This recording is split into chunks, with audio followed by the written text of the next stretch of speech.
Chapter 1 Wishes. In the place where everything is covered in darkness, there is a small ball of light floating around there. I don't know for how long has it been since I am here. I do know that I was a high school student, and all the things, mostly anime and manga, that I have witnessed, I remember all that very well. Just the last few minutes before coming to this dark place are all blur, thought the ball of light. A few more weeks or so later, the ball of light, or more accurately the soul of the boy, was getting rather impatient or frustrated from all that waiting, because he had started to get bored there. During all the time, he had reviewed all the anime and manga he had ever watched or read through his memories, and now he had nothing left to do. Just a few minutes after he had started thinking what to do, something like a portal of light appeared in front of him. Out of the portal, a humanoid figure wearing a black coat and pants came out of it, but his face just appeared as a blur to him. The humanoid figure first looked around and then looked towards the soul and said, "Sorry for the delay, I was rather busy in my work that I forgot about you," he said in a very casual tone. Hearing him, the soul of the man got irritated but controlled himself and asked, "Okay, first who are you and what place is this, and what am I doing here?" Hearing his question, the humanoid figure looked towards him and said, "Who, rather a calm one. For the answer to your questions, I am a high-level being who is supposed to manage the rebirth cycle of this dimension, and this place in your terms you can call it as void, and why you are here should now be obvious to you as you are dead."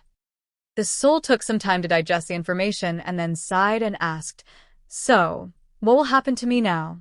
Hearing his response, the humanoid figure chuckled and said, "Not sad or confused after hearing about your death."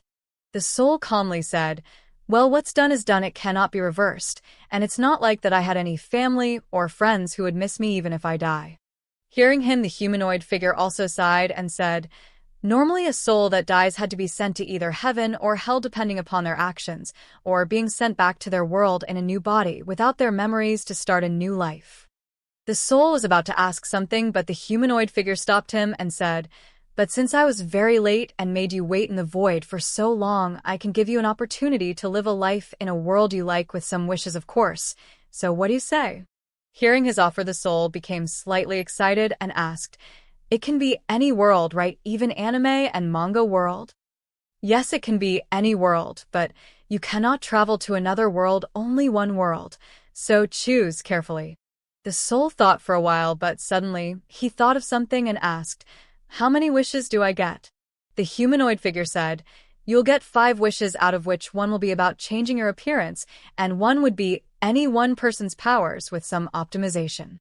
The soul began thinking again, and after an hour or so said, "For the world, I would like to go to the world of high school DXD. Okay, it's done. Now tell me about your wishes." "Okay, for the wishes, I would like to have 1. Super growth. 2. Skill creation. 3. Immortality. 4. Powers of Seiki Kusuwa from the anime, The Disastrous Life of Seiki Kusuwa. 5. Appearance of Tatsuya Shiba from the anime, The Irregular at Magic High School." The humanoid figure thought for a while and said, "Okay, that's possible, but the immortality thing will be like you would be alive like other supernatural beings. That means you could be killed, and in return you could make the lifespan of your trusted normal humans just like yourself by giving them your blood, but it would not work if either one of you does not acknowledge each other or rather trust each other, and know your blood cannot be used to save life in dire situations or for treating injuries." The soul was silent for a while, digesting the information given to him, and then with a sigh he said, "Okay, and also can you make me an orphan, as I don't want my parents to get involved in the supernatural world, and make me of the same age of Issei Hyudo." "Okay, all of the things are done, and as a bonus I would give you a house in Koho and money able to last for about 10 years, or so you will reincarnate as 4-year-old, and also don't tell anything about me or your past life to anyone, even those who you trust, and I have put a seal on your brain so that no one would be able to read your brain, and of course the people would not be able to notice the seal. Now bye. Bye, and thanks a lot for this chance." As soon as he said that, he was sucked into a portal, and the soul lost his consciousness. Chapter 2. Start. In a room, a small boy with black hair was lying down on the bed. The boy's appearance may be regarded as cute and lean. After a while, the boy opened his eyes and checked his surroundings. He suddenly got some information, or rather memories, in his head. He clutched his head and gritted his teeth from pain. After a while he got up, breathing heavily, and was sweating as well. He stood up from the bed and started walking towards the bathroom. While walking, he said, "So my name is Tatsuya Shiba as well, and I live in Kuo Town. My parents died 2 months ago during a car accident, and my relatives left me alone in this house as they did not want to take me in." When he reached the bathroom, he firstly took a bath and then checked his body. After changing his clothes, he went to the living room and started to think what he will do in future and made a training regime for himself. Suddenly, he thought that he had no way of checking his physical condition and power, so he thought of using his magic creation to create an appraisal ability. Suddenly, a jolt of current passed through his body. He thought in his mind and said, "Status," and suddenly a small holographic display came in front of him. Name: Tatsuya Shiba. Age 4, race: high human. HP: 1000, average, human adult around 500. MP: 1000, average, human adult around 100. CP: 1000, average, human adult around 100. STR: 50, average, human adult around 20 to 25. AGI: 50, average, human adult around 15. YENDI: 42, average, human adult around 30. INT: 50, average, human adult around 20 to 25. WS: 28, average, human adult around 30 to 35. Luck: 100. Skills: magic creation, super growth, appraisal, powers of Seiki Kusuwa. Seeing his status, one thing was clear to him: the sad truth about his powers. He still have to study. While he was still depressed, he thought for a while, but didn't understood some of the things. Firstly, why was his race high human instead of just human, and what was CP in his status, but shrugged it off. He knew why his stats were that high. It was because of the continuous growth that psychic powers cause to the body. Suno, the only things left to do are to make skills to control and hide my powers along with other useful skills. Time skip. After hours of thinking, Tatsuya made some new magic and skills. 1. Deception to hide his energy signature. 2. Protection film to not use his petrification and psychometry by mistake. 3. Psychic control to control his psychic powers. 4. Elemental magic. 5. Space-time magic. 6. Close combat. 7. Creation magic. 8. Barrier magic. 9. Light magic. 10. Dark magic. 11. Healing magic. 12. Detection. 13. Photographic memory. He nodded and felt proudly at his work, and then went to the kitchen to prepare lunch for himself, and after eating, he went to his room to rest for a while. When he reached his room, he found an envelope on his desk. He picked up the envelope and opened it, and found a card and a letter. He opened the letter, and it read, "Yo Tatsuya, your friendly wish giver here. I hope you reach there without any problems. Anyway, here is the card. It contains around 15 million yen. I guess that should be enough for the time being. And also for practice combat, you can go in your astral form and fight many creatures there, and you might even find 1 or 2 surprises there. Anyway, that's all for now. Bye." After reading the letter, Tatsuya used his space-time magic to create a dimension pocket and put both the letter and the card in it. After thinking for a while, Tatsuya decided to check the layout of the city before going to bed. He changed his clothes and also put some of his clothes in his storage and went out of the house. Time skip. After checking most of the streets near him and buying some groceries along with a phone, he returned back to his home and took out some of the groceries from it and put it all on the table before arranging it. After he was done arranging, he looked at the clock and thought that there was still some time left before dinner, so he started playing with his powers, and because of his super growth skill, his powers evolved extremely fast. While he was enjoying floating around the house, he heard his doorbell and got startled and fell down on his butt. He went towards the door without looking slightest bit startled, as his body was already very tough that the fall didn't cause him any pain, and he had already checked who was on the door through his detection and X-ray vision. When he opened the door, he found 3 people standing in front of him. 1 man in his late 20s, 1 woman around the same age as the man, and a small girl who was around his age. The significant thing was that Tatsuya knew who the girl was. The girl had light brown hair and had slightly violet eyes and looked like a tomboy. Tatsuya remembered seeing her in the anime. She was indeed Irina Shido. Tatsuya looked at the man and asked, "How may I help you?" The man looked at Tatsuya and smiled and said, "Good evening, my name is Tuji Shidu and me and my family shifted here this afternoon, so I thought of introducing ourselves to the neighbors." Seeing her father introducing himself, Irina also raised her hand and said, "Nice to meet you, my name is Irina Shidu." Tatsuya nodded and said, "Nice to meet you as well, my name is Tatsuya Shiba, I hope we can get along." Tatsuya bowed a little while introducing himself. He looked towards the only person who didn't introduce herself. As if getting what he was asking, the lady bowed a little and said, "Nice to meet you, my name is Grace Shidu, I am Irina's mother." Tatsuya welcomed them inside his house and made them sit in the living room. He went to the kitchen and brought iced tea and some snacks for them. When he came back, Tuji looked towards him and asked, "Tatsuya-kun, where are your parents? I want to meet them as well." Tatsuya placed the glasses and the snacks on the table and sat back on the sofa silently and looked towards him and said, "They are no more, I live alone." Suddenly, the environment in the room got heavy and Tuji felt guilty for asking him about his parents.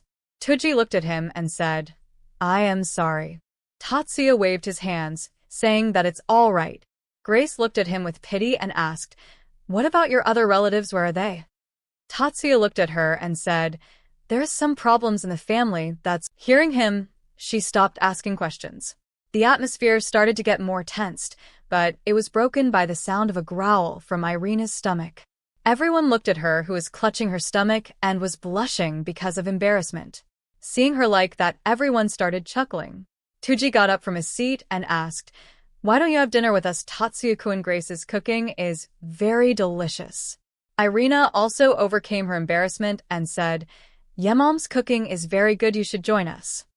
She grasped Tatsuya's hands and looked at her with an expression which said, "You are joining no matter what."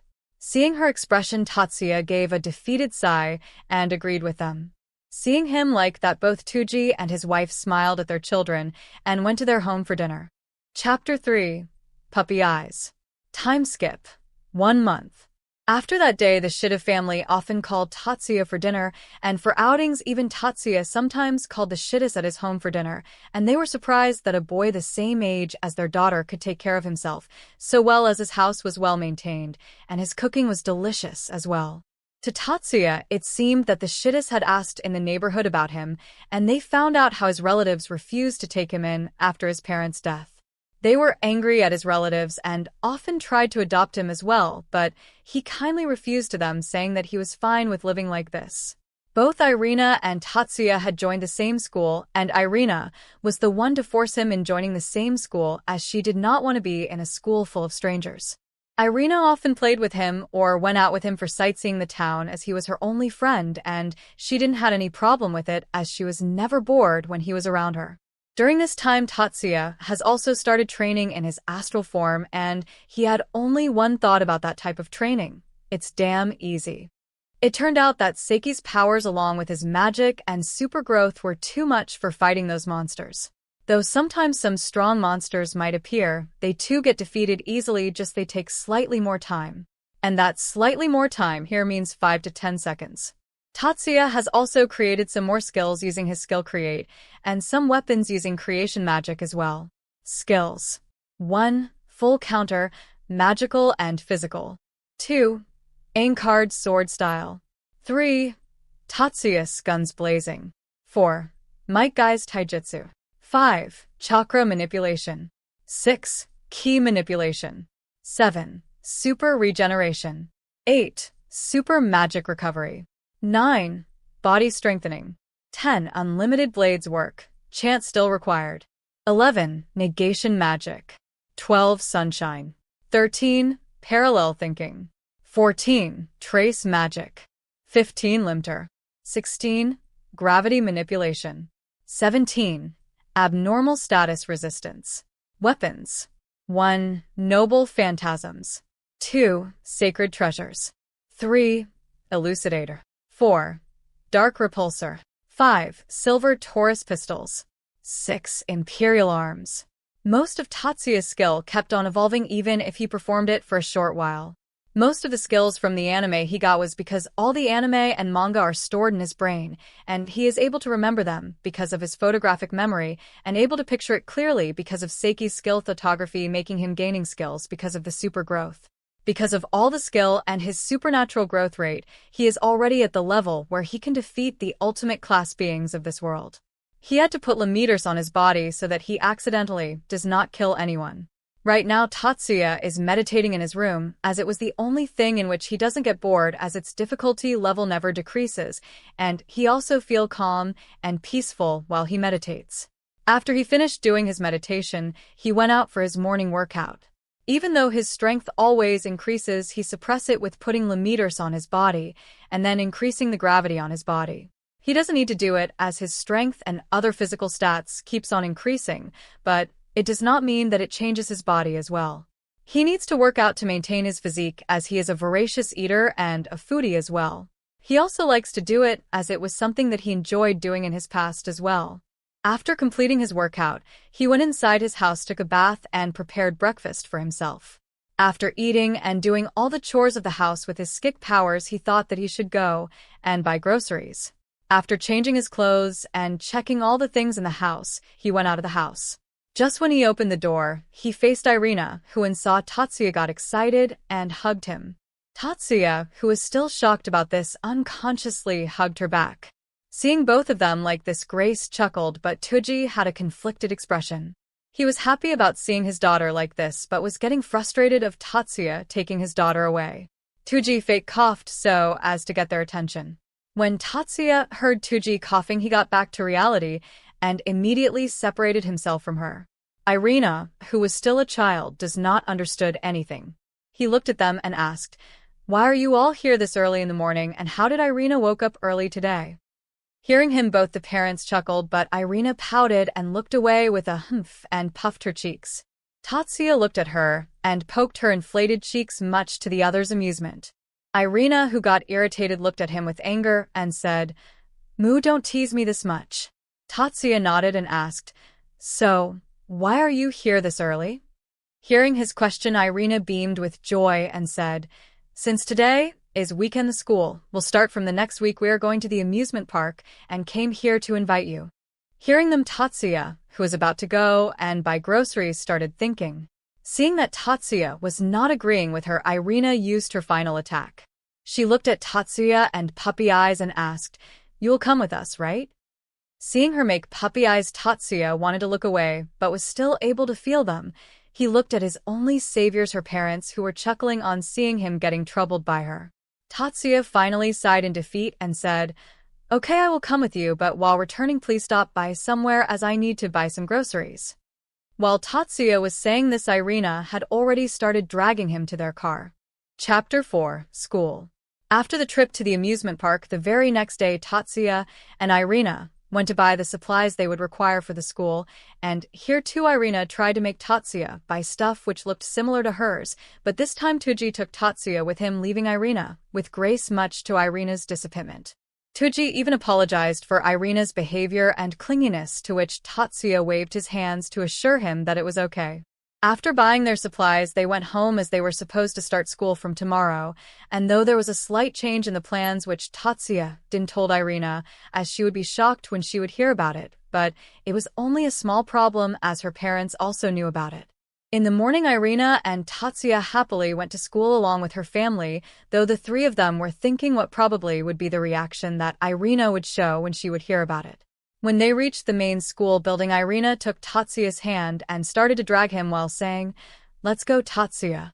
Tatsuya only sighed and pulled her slightly, making her stop.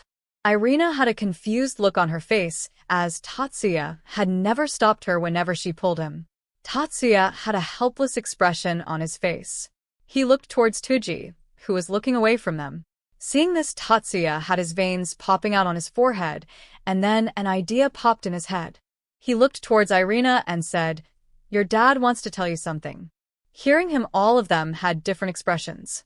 Tatsuya, who was smirking while looking at Tuji, Grace was trying hard to hold her laughter.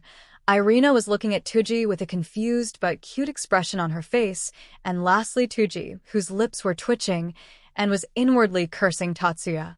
Tatsuya brought Irina towards her father and freed his hand from hers and said, "Bye," while walking in another direction which was different from the one Irina was leading him to.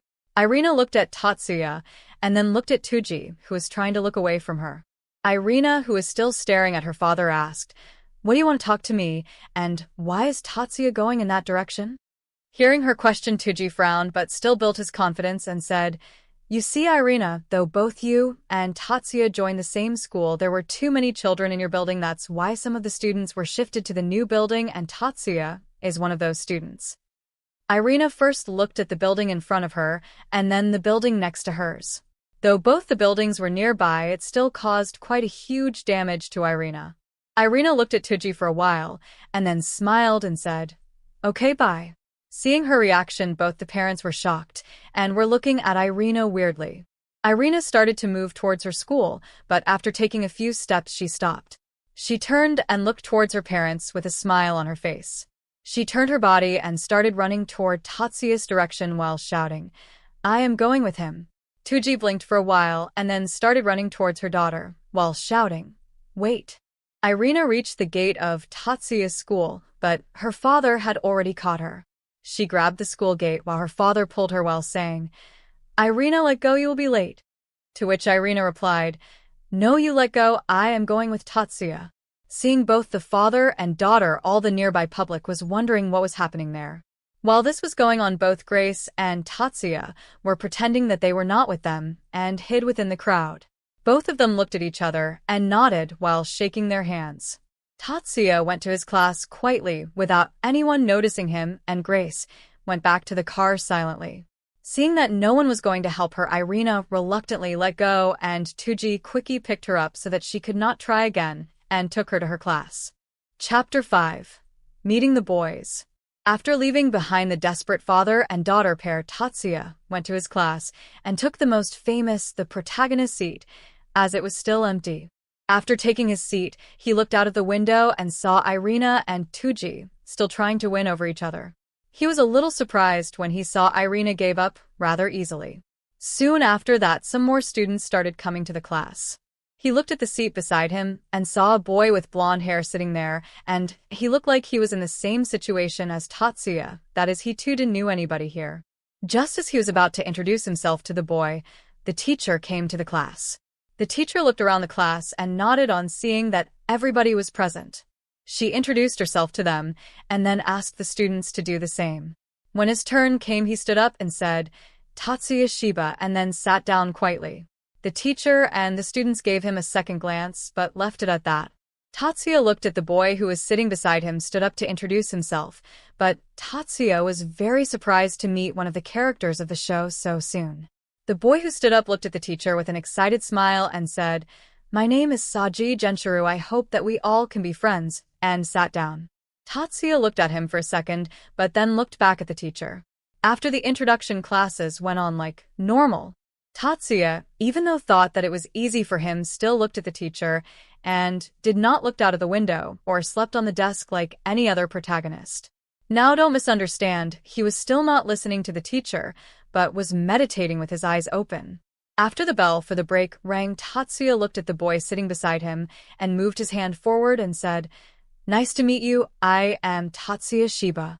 Saji looked towards him and smiled before shaking his hand and said, "Nice to meet you, as well, I am Saji Genshiro." They both talked for a while and Tatsuya confirmed his suspicion that Saji too didn't know anybody here. They both went outside and had lunch together. There were also some boys who approached them, and they too became friends with both of them, though the other boys along with Saji were slightly annoyed as many girls came to Tatsuya to talk to him and ask him to play with them. Tatsuya could only smile helplessly. While all this was happening, Tatsuya didn't notice Irina, who was secretly looking at him with a hateful gaze. After the lunch break was over, all of them went back to the class, and again Tatsuya did the same thing. Though during the time they were asked to play dodgeball on the field, most of the boys thought of giving Tatsuya a lesson, as he got very popular among the girls even though it was his first day at the school. Tatsuya, who heard what they were thinking through his telepathy, decided to teach them to mess up with him. On the field, the only thing that the game could be called was total annihilation. Tatsuya dodged every ball aimed towards him while ruthlessly hitting them back, though he controlled his strength to not give them serious injuries. After that game, his popularity among the girls increased further, and respect and fear among the boys also increased. When the school was over, Saji and Tatsuya left the class together while talking to each other. After reaching the school gate, Saji and Tatsuya went their separate ways. Tatsuya, who spotted Irina, went towards her. When he approached her, he saw that she was talking with someone. To not disturb her, he stood there silently while waiting for them to finish their talk. When they stopped talking, he approached them and said, "Hey Irina, how was your day?" Irina, who heard someone calling her, looked towards the direction of the voice, and once she found out that it was Tatsuya, she humphed and looked away while pouting. Tatsuya went towards Irina and poked her cheeks and said, "I am sorry I didn't tell you about this, as you were very excited for school and would have been disappointed if you knew about this." Even though she heard him apologizing but was still looking away. Seeing her like that, Tatsuya sighed and said, "Okay, I will cook anything for you for dinner today, all right." Hearing this, Irina immediately forgave him and hugged him excitedly. Tatsuya also hugged her back but soon separated and asked, "So, how was your day? Did you make any friends?" Hearing his question, Irina smiled and said, "Yeah, the school was good, though it would be better if you would have been here too, and yes, I made friends as well." She looked towards a boy with brown hair and said, "Meet my friend Issei." Issei, who was standing there while listening to their conversation, jolted in surprise and said, "Hello, nice to meet you. I am Issei, Hyuadishida's friend." Tatsuya, who heard his name, was not that much surprised as he knew that Irina would meet Issei around this time. He was just a bit excited to meet THMC of the anime in real life. He moved his hand forward and said, "Tatsuya Shiba, Irina's friend, nice to meet you too." They stood there and talked for a while before going home, as both Issei's and Irina's parents came. Both the families introduced themselves, and both Issei's mother and father were surprised when they saw how well-mannered Tatsuya was. They initially thought that Tatsuya was Irina's brother, but Irina immediately denied it. When she realized what she had done, she got embarrassed and hid behind Tatsuya. Seeing her like that, Issei's parents, Grace and Tatsuya, were chuckling. Issei was confused and Tuji again had a conflicted expression, as even though he was amused seeing her daughter like that, but was also thinking that her daughter was going away from her. After all that, both the families said goodbye to each other and left, though Grace dragged Tuji by the ear, much to the amusement of Irina and Tatsuya. Chapter 6: Surprise. After meeting both Saji and Issei, a whole year has passed without much changes in Tatsuya's life. The major change that took place was that Tatsuya is now able to handle Satan class beings easily and can go toe-to-toe with some lower superclass beings. Issei and Saji hadn't met yet, as even though Tatsuya mostly hangs out with Saji, Issei has already started spouting his love for breasts and his dream of being a harem king in future, because of which Tatsuya mostly tries to avoid him, and because of that Saji as well didn't meet Issei. Though to Irina, who doesn't understand what was the meaning of those things, thought that Issei was very cool. Even though Tatsuya tried to make her understand that it was bad being near him, she made fun of him and said that he was just jealous of Issei, as many people knew of him because of his antics. Irina's parents, too, asked Tatsuya about the Issei and were very worried about their daughter. They asked Tatsuya to help her, to which Tatsuya told them his experience about it. They could only sigh and hope that everything would be all right with their daughter. Tatsuya has also started to visit the church along with the Shittis, as Tuji wanted to bring him on church's side as he was already very strong for his age, only the amount which he shows to them. He even told him the benefits of joining the church, but still Tatsuya declined. When Tuji had started to get rather desperate, he was beaten to the pulp by Grace to not disturb Tatsuya. Today, like any other day, Tatsuya woke up, ate his breakfast, went to school, hung out with Saji, and returned home. These days, Irina had started to ignore him and now spent most of her time with Issei. When Tatsuya returned home in the evening, he first took a bath and then made his dinner and ate it. He was about to go to bed, but he felt a presence in the astral plane. He quickly went to his room, lied on his bed, and turned into his astral projection. When he saw the astral plane, he was quite shocked, as many creatures in the plane appeared to be stronger than the ones he had seen before. He used appraisal just to be sure, and was surprised to see that was indeed the case. Even though he can still defeat these creatures with ease, he was still surprised to see that they had gotten stronger. Suddenly, he felt a sudden spike in energy, and he immediately came out of his thoughts. He tried to find the magical signature of the source, but was unable to. He started flying towards the energy source at his full speed, and after 10 minutes he reached the destination, and was shocked to see the reason for the sudden energy spike. In front of him stood a very familiar orange-colored fox with 9 tails. Seeing him, he started to think that how it was possible, as the being had said that he would not be able to travel to different world, and this world was indeed the DXD world, so how it was happening. But while he was thinking, the fox had already seen him and was about to attack, but stopped when he saw that the human wasn't attacking. Tatsuya was still in deep thought, then suddenly he remembered.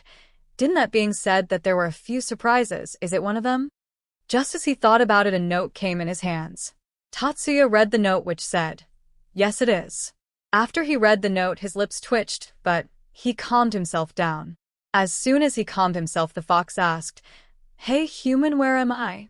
When Tatsuya heard the question, he was about to answer, but suddenly he noticed something was different.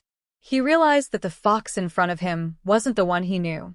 He wasn't Kurama from Naruto, because the fox has a fucking girl's voice. Tatsuya was again shocked, and this time he was not able to calm himself. Seeing that the human in front of her was not answering, the fox growled and started to release pressure. When Tatsuya noticed the pressure increasing, he came out of his stupor and looked towards the fox and said, Sorry, I was thinking something. What did you say?" Seeing that the human in front of him wasn't the slightest bit affected by the pressure intrigued the fox, and she again said, "Where am I and who are you?" Tatsuya looked at the fox and said, "We are in the astral plane, and for my identity, I am Tatsuya Shiba. Nice to meet you."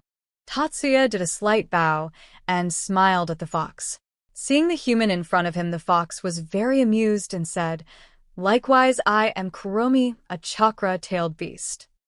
After their introduction, Kuromi and Tatsuya started interrogating. After a few hours of question and answers, they both got their conclusions. The conclusion was, they both don't know what is happening. It was clear that Kuromi was not from this world, but from a world which was similar to Naruto. The difference was that the world from which Kuromi came was a gender-bended world of Naruto, but in that world the Otsutsuki clan had already destroyed them, so in order to stop them, all the tailed beasts and some powerful shinobis gave her their power to intercept their last attack. When their attacks collided, a huge explosion took place, after which she found herself in the astral plane. Even though they don't understand it, but somehow the explosion opened a portal to this dimension, and she landed in that astral plane. After a moment of silence, Tatsuya asked, "So, what would you do now, because as of you are now you cannot leave the astral plane?" After thinking for a while, Kuromi looked at him as if appraising him. She nodded after a while and said, "Okay, Tatsuya, become my Jinchuriki." Tatsuya looked at her for a while and then blinked and shouted, "What?" Kuromi looked at him with an amused expression and said, "I cannot travel to the real world from this plane, but you can, so by becoming my Jinchuriki I can leave as well, and besides dash." Kuromi turned into a beautiful and voluptuous woman and licked his cheek and said, "The amount of power that you are emitting is making me hot." She had a seductive smile on her face, which turned into a gentle smile before saying, "And you don't harbor any ill intentions or negative feelings towards me, so I have no problem being with you for the rest of your life." Tatsuya looked at her for a while and then said, "Before you say anything else, listen, I am not a normal human. I belong to a race called High Human and is basically immortal, so do you still want to be with me?" When she heard that he was immortal, she was quite happy and latched onto him and said, "Then it is even better, I can stay by your side always." Tatsuya, who heard her answer, sighed in defeat and said, "Okay, so what I have to do?" As soon as he asked this question, Kurumi grabbed his face and gave him a deep and passionate kiss and said, "Thank you, now I will be in your care. Do treat me well," and she got absorbed in his body in form of an orange mist. Tatsuya came out of his stupor and said, "That felt nice. Maybe I will try it again sometime." When he said that, a voice came in his mind and said, "Oh, so you liked it, huh? Ask me whenever you want," she said in a sultry voice. Tatsuya nodded and collected all of the leaked chakra before going back. Chapter 7. Sister. After becoming Kuromi's Jinchuriki, 2 months have passed, and during these past 2 months some things have changed for Tatsuya. Firstly, Saji has changed schools as his father moved to another part of the town, so the school life has now become slightly more boring for Tatsuya, though he talks to Kuromi during the school, but still he felt slight lonely as Saji left the school and Irina was rather busy with Issei. But the biggest benefit he got after becoming a Jinchuriki was that now he could use ninjutsu, genjutsu, and taijutsu as he read Kuromi's mind, and found all the knowledge on hand signs and the mechanisms of those jutsus. He even created skills after gaining the knowledge that Kuromi possessed. Skills. 1. Hand sign mastery. 2. Gentle fist art. 3. Fuinjutsu. 4. Sharingan eyes. He removed the curse on the eyes and is able to see all the Mangekyo abilities. 5. Byakugan eyes. 6. Rinnegan eyes. 7. Tensigan eyes. 8. 5. Elemental release. 9. Sage mode, gained from Kuromi, which got evolved. 10. Kekiai Genkai all. 11. Dust release, Kekiai Tot. 12. Tailed beast cloak. 13. Tailed beast mode. 14. Sage of Six-Path mode, both Indra and Ashura halves. 15. Gluttony. When he got the power of the eyes, Kuromi got surprised and asked him how did he got them, to which he simply said, "Looks like the powers of those Otsutsuki clan was also present in the astral plane and got absorbed while absorbing your leftover chakra." Hearing his answer, Kuromi thought that it was possible and left it at that. When Tatsuya heard her question about the eyes, he was startled, but when he saw her accepting his answer, he sighed in relief. He also went to the astral plane every night and polished his moves and practiced his jutsus.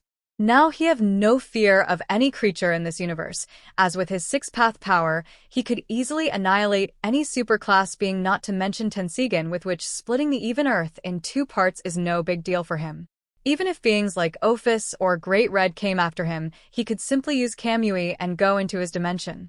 Just a few years more with his growth rate, he would become a freaking Saitama, with some extra added benefits. Right now, Tatsuya and Kuromi are arguing. It was now time to cook dinner, but Tatsuya is out of groceries for now. Tatsuya said, "What's the problem? I can just eat cup noodles. Why are you declining to that idea?" "No, you are not eating cup noodles today. You are eating them for the past 3 days, said Kuromi. "What's wrong with cup noodles? It just get the work done." They continued to bicker with each other for a few minutes. Kuromi, who was getting tired with bickering with Tatsuya, got an idea and said, "Okay, if you don't go and buy groceries, then you will not be able to eat coffee jelly, as you ate he last one yesterday." Hearing this, Tatsuya got shocked and hurriedly went to change his clothes. He doesn't know if this was because of taking Seiki's powers, but he have a sweet tooth, and just like him, he too liked coffee jelly the most.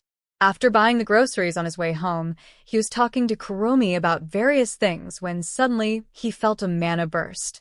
He hurriedly kept his groceries in his dimensional pocket and ran towards the location. When he reached there, he found a few people covered in ice, and a girl who was crouching while hold her head and crying and saying, "Stay away, leave me alone. I didn't do anything, please someone save me." Hearing her voice, a memory came back to me, and I immediately rushed towards her and hugged her and said, "Calm down, it's all right, I am here." Tatsuya stroked her head while saying those words to her silently. As she recognized the voice, she looked up to the person and said, "Oni-sama." Tatsuya looked at her and gave a gentle smile and said, "Yes, it's your Oni-sama, Miyuki." Miyuki started crying once again and hugged Tatsuya back. Tatsuya continued to console her while remembering about the memories he gained. When Tatsuya first came to this world, he tried to find about his other family members. He did find some of them, but one member of his family made him shocked. Tatsuya's aunt, who was the same person he had seen in the anime. He thought that other famils of the anime might also be present in this world, and tried to find about them as well, but to his luck there were no other families other than his. Though the only difference between his family and the one in the anime was that he wasn't blood related to any of them, as his father was adopted in that family. After Miyuki stopped crying, Tatsuya looked at her, and she looked back at him. They stared at each other for a while before Tatsuya broke the silence and asked, "What are you doing here alone, and what happened to you to be in this condition?" On hearing his question, Miyuki looked down for a bit and then started to explain the situation to him. While Miyuki was at her home, she received the news that her mother died in a plane crash, and just like Tatsuya's case, his family refused to accept her in their family and was thus put in an orphanage. But the condition in the orphanage and the treatment she received there was very harsh. She was bullied, starved, and made to do manual labor, and that too till she fainted on a daily basis. Not being able to bear that treatment, she ran away from the orphanage. But while she was on the run, she came across some men who thought of selling her. When fear got over her, a wave of blue energy traveled from her body and froze the ones who were approaching her. Hearing her whole story, to say Tatsuya was angry was an understatement. He was fuming with rage and was thinking of destroying both the orphanage and his family, but stopped thinking about that and looked towards Miyuki and patted her head and asked with a gentle smile on his face, "Hey Miyuki, if you don't have anywhere to go, why not stay with me?" Miyuki, who was enjoying her head being patted when heard his brother, was very happy and tears of joy came out of her eyes, and she hugged Tatsuya and said a soft, "Yes," and drifted off to sleep. Chapter 8. I Will Be His Wife. After Tatsuya took Miyuki back home, he gave her the necessary first aid. While applying the antiseptic, Tatsuya saw that Miyuki was waking up. When Miyuki woke up, she found herself in an unfamiliar room. She began inspecting the room, and finally her gaze stopped on Tatsuya. While Miyuki was asleep, Tatsuya had already appraised her, and only thing to say was that Miyuki was not a normal human. Name: Miyuki Shiba. Age: 4 years. Race: human. HP: 200. MP: 200. CP: 50. Esther. AGI: 4. End: 10. Int: 30. Wis: 7. Luck: 58. Skills: Ice Magic. Wind Magic. Miyuki has high magic capacity and also has wind and ice affinity, and if she will be living with Tatsuya, then he needs to seriously train her, or she might suffer in the future. After noticing that Miyuki was looking at him, Tatsuya asked, "Are you alright now?" Miyuki just gave a nod and smiled. Tatsuya patted her head and said, "Okay, it seems like you are fine for now." Tatsuya looked at her with a serious expression and said, "Listen Miyuki, you should not tell anything about the blue energy wave to anyone. If you are asked what happened, just say that I saved you. I will tell you about that energy later, okay?" Miyuki also formed a serious expression on her face, which just looked cute to Tatsuya, and said, "I will not tell about it to anyone, Oni Isama." Tatsuya smiled and said, "Now that this problem is solved, I guess we should do something about your clothes. We will go buy you clothes tomorrow, and you have to be admitted in a school as well. For now, come with me." Tatsuya helped Miyuki to stand up and took her to Shida residence. He rang the doorbell and waited for a while. Soon the door opened, and Grace came into their view. Seeing Grace, Miyuki hid behind Tatsuya. Seeing the two children in front of them, Grace looked at both of them curiously and asked, "What happened, Tatsuya-chan, and who is the girl behind you?" Tatsuya greeted her and said, "Grace-san, this girl here is my sister Miyuki. If it would not be a burden, can she borrow some of Irina's clothes?" Grace smiled at him and said, "Of course, come in." Though Grace was a bit confused that Tatsuya had a sister, she still let them in as she knew that Tatsuya is a trustful person. When they entered the house, Tatsuya looked towards Grace and asked, "Is Tuji-san is at home?" Grace nodded and said, "He is in the living room." Tatsuya nodded and looked towards Miyuki and said, "Go together with Grace-san, and be a good girl, and don't trouble her too much." Miyuki smiled and said, "I will be a good girl." Seeing the siblings, Grace chuckled and took Miyuki from there and said, "Now I have a girly daughter, it would be very fun to dress you up, but first you have to take a bath." Grace was very happy right now as she had a chance to have an experience with a girly girl, not a tomboy like her daughter. Seeing her like that, Tatsuya smiled wryly at her and then entered the living room. In the living room, Tuji was watching TV, but when he noticed that someone entered the room, he looked towards the door and found Tatsuya there. Tatsuya also looked at him and greeted him. Tatsuya took a seat in front of him and asked, "Tuji-san, I want to ask a few favors from you." Tuji was very surprised as Tatsuya had never asked for their help, and since he was asking for help, he thought that the matter would be really serious. Tuji also looked towards Tatsuya with seriousness and asked, "Sure, what do you want my help with?" Tatsuya nodded and said, "There is an orphanage that I want you to check that whether it is under church's administration or not, and if it is, can you please destroy it?" Hearing his request, Tuji frowned and said, "You do know that you are asking a church official to destroy a property of the church, right?" Tatsuya nodded and told Tuji about the things that Miyuki have told him. Listening to Tatsuya, Tuji was both angry and ashamed. Angry at the officials who were mistreating the children and ashamed at himself for not noticing such things. Tuji apologized to Tatsuya and said that he would look into this matter as soon as possible. While they were talking, the door opened and Grace came in the room along with a shy Miyuki who was wearing a cute dress following behind her. Seeing her like that, Tatsuya nodded and said, "You look cute, Miyuki," and smiled at her. Listening to his compliment and seeing his smile, Miyuki blushed and looked down. Seeing her like that, everyone laughed. Tuji introduced himself to Miyuki and also apologized for the treatment she received in the orphanage. Suddenly, Tatsuya looked at both the Shittis and asked, "Also Tuji-san, can you do the paperwork to make Miyuki attend the same school as me?" Tuji nodded, and they continued to talk to them for a while. Grace even asked Miyuki if she wanted to be adopted in their family. When Tatsuya heard this, he had a frown on his face, but he immediately fixed his expression. But his expression was noticed by Miyuki, who was happy that Tatsuya cared about her, and she declined Grace's offer. Soon the time for dinner approached, and Irina also came to the house. Seeing Irina, Miyuki was a bit wary of her, but still talked to her while Tatsuya and Grace went to the kitchen to prepare the dinner. While they were eating, Grace asked the question which made all of them choke on their food. Grace looked at the Shiba siblings and said, "It would be very good to have a daughter like Miyuki. Tatsuya, why don't you marry Irina in the future and then Miyuki can live with us?" But as soon as she asked the question, the temperature of the room immediately dropped. Everyone looked towards Miyuki, whose eyes were covered by her hair, and she was mumbling, "Oni-sama wife."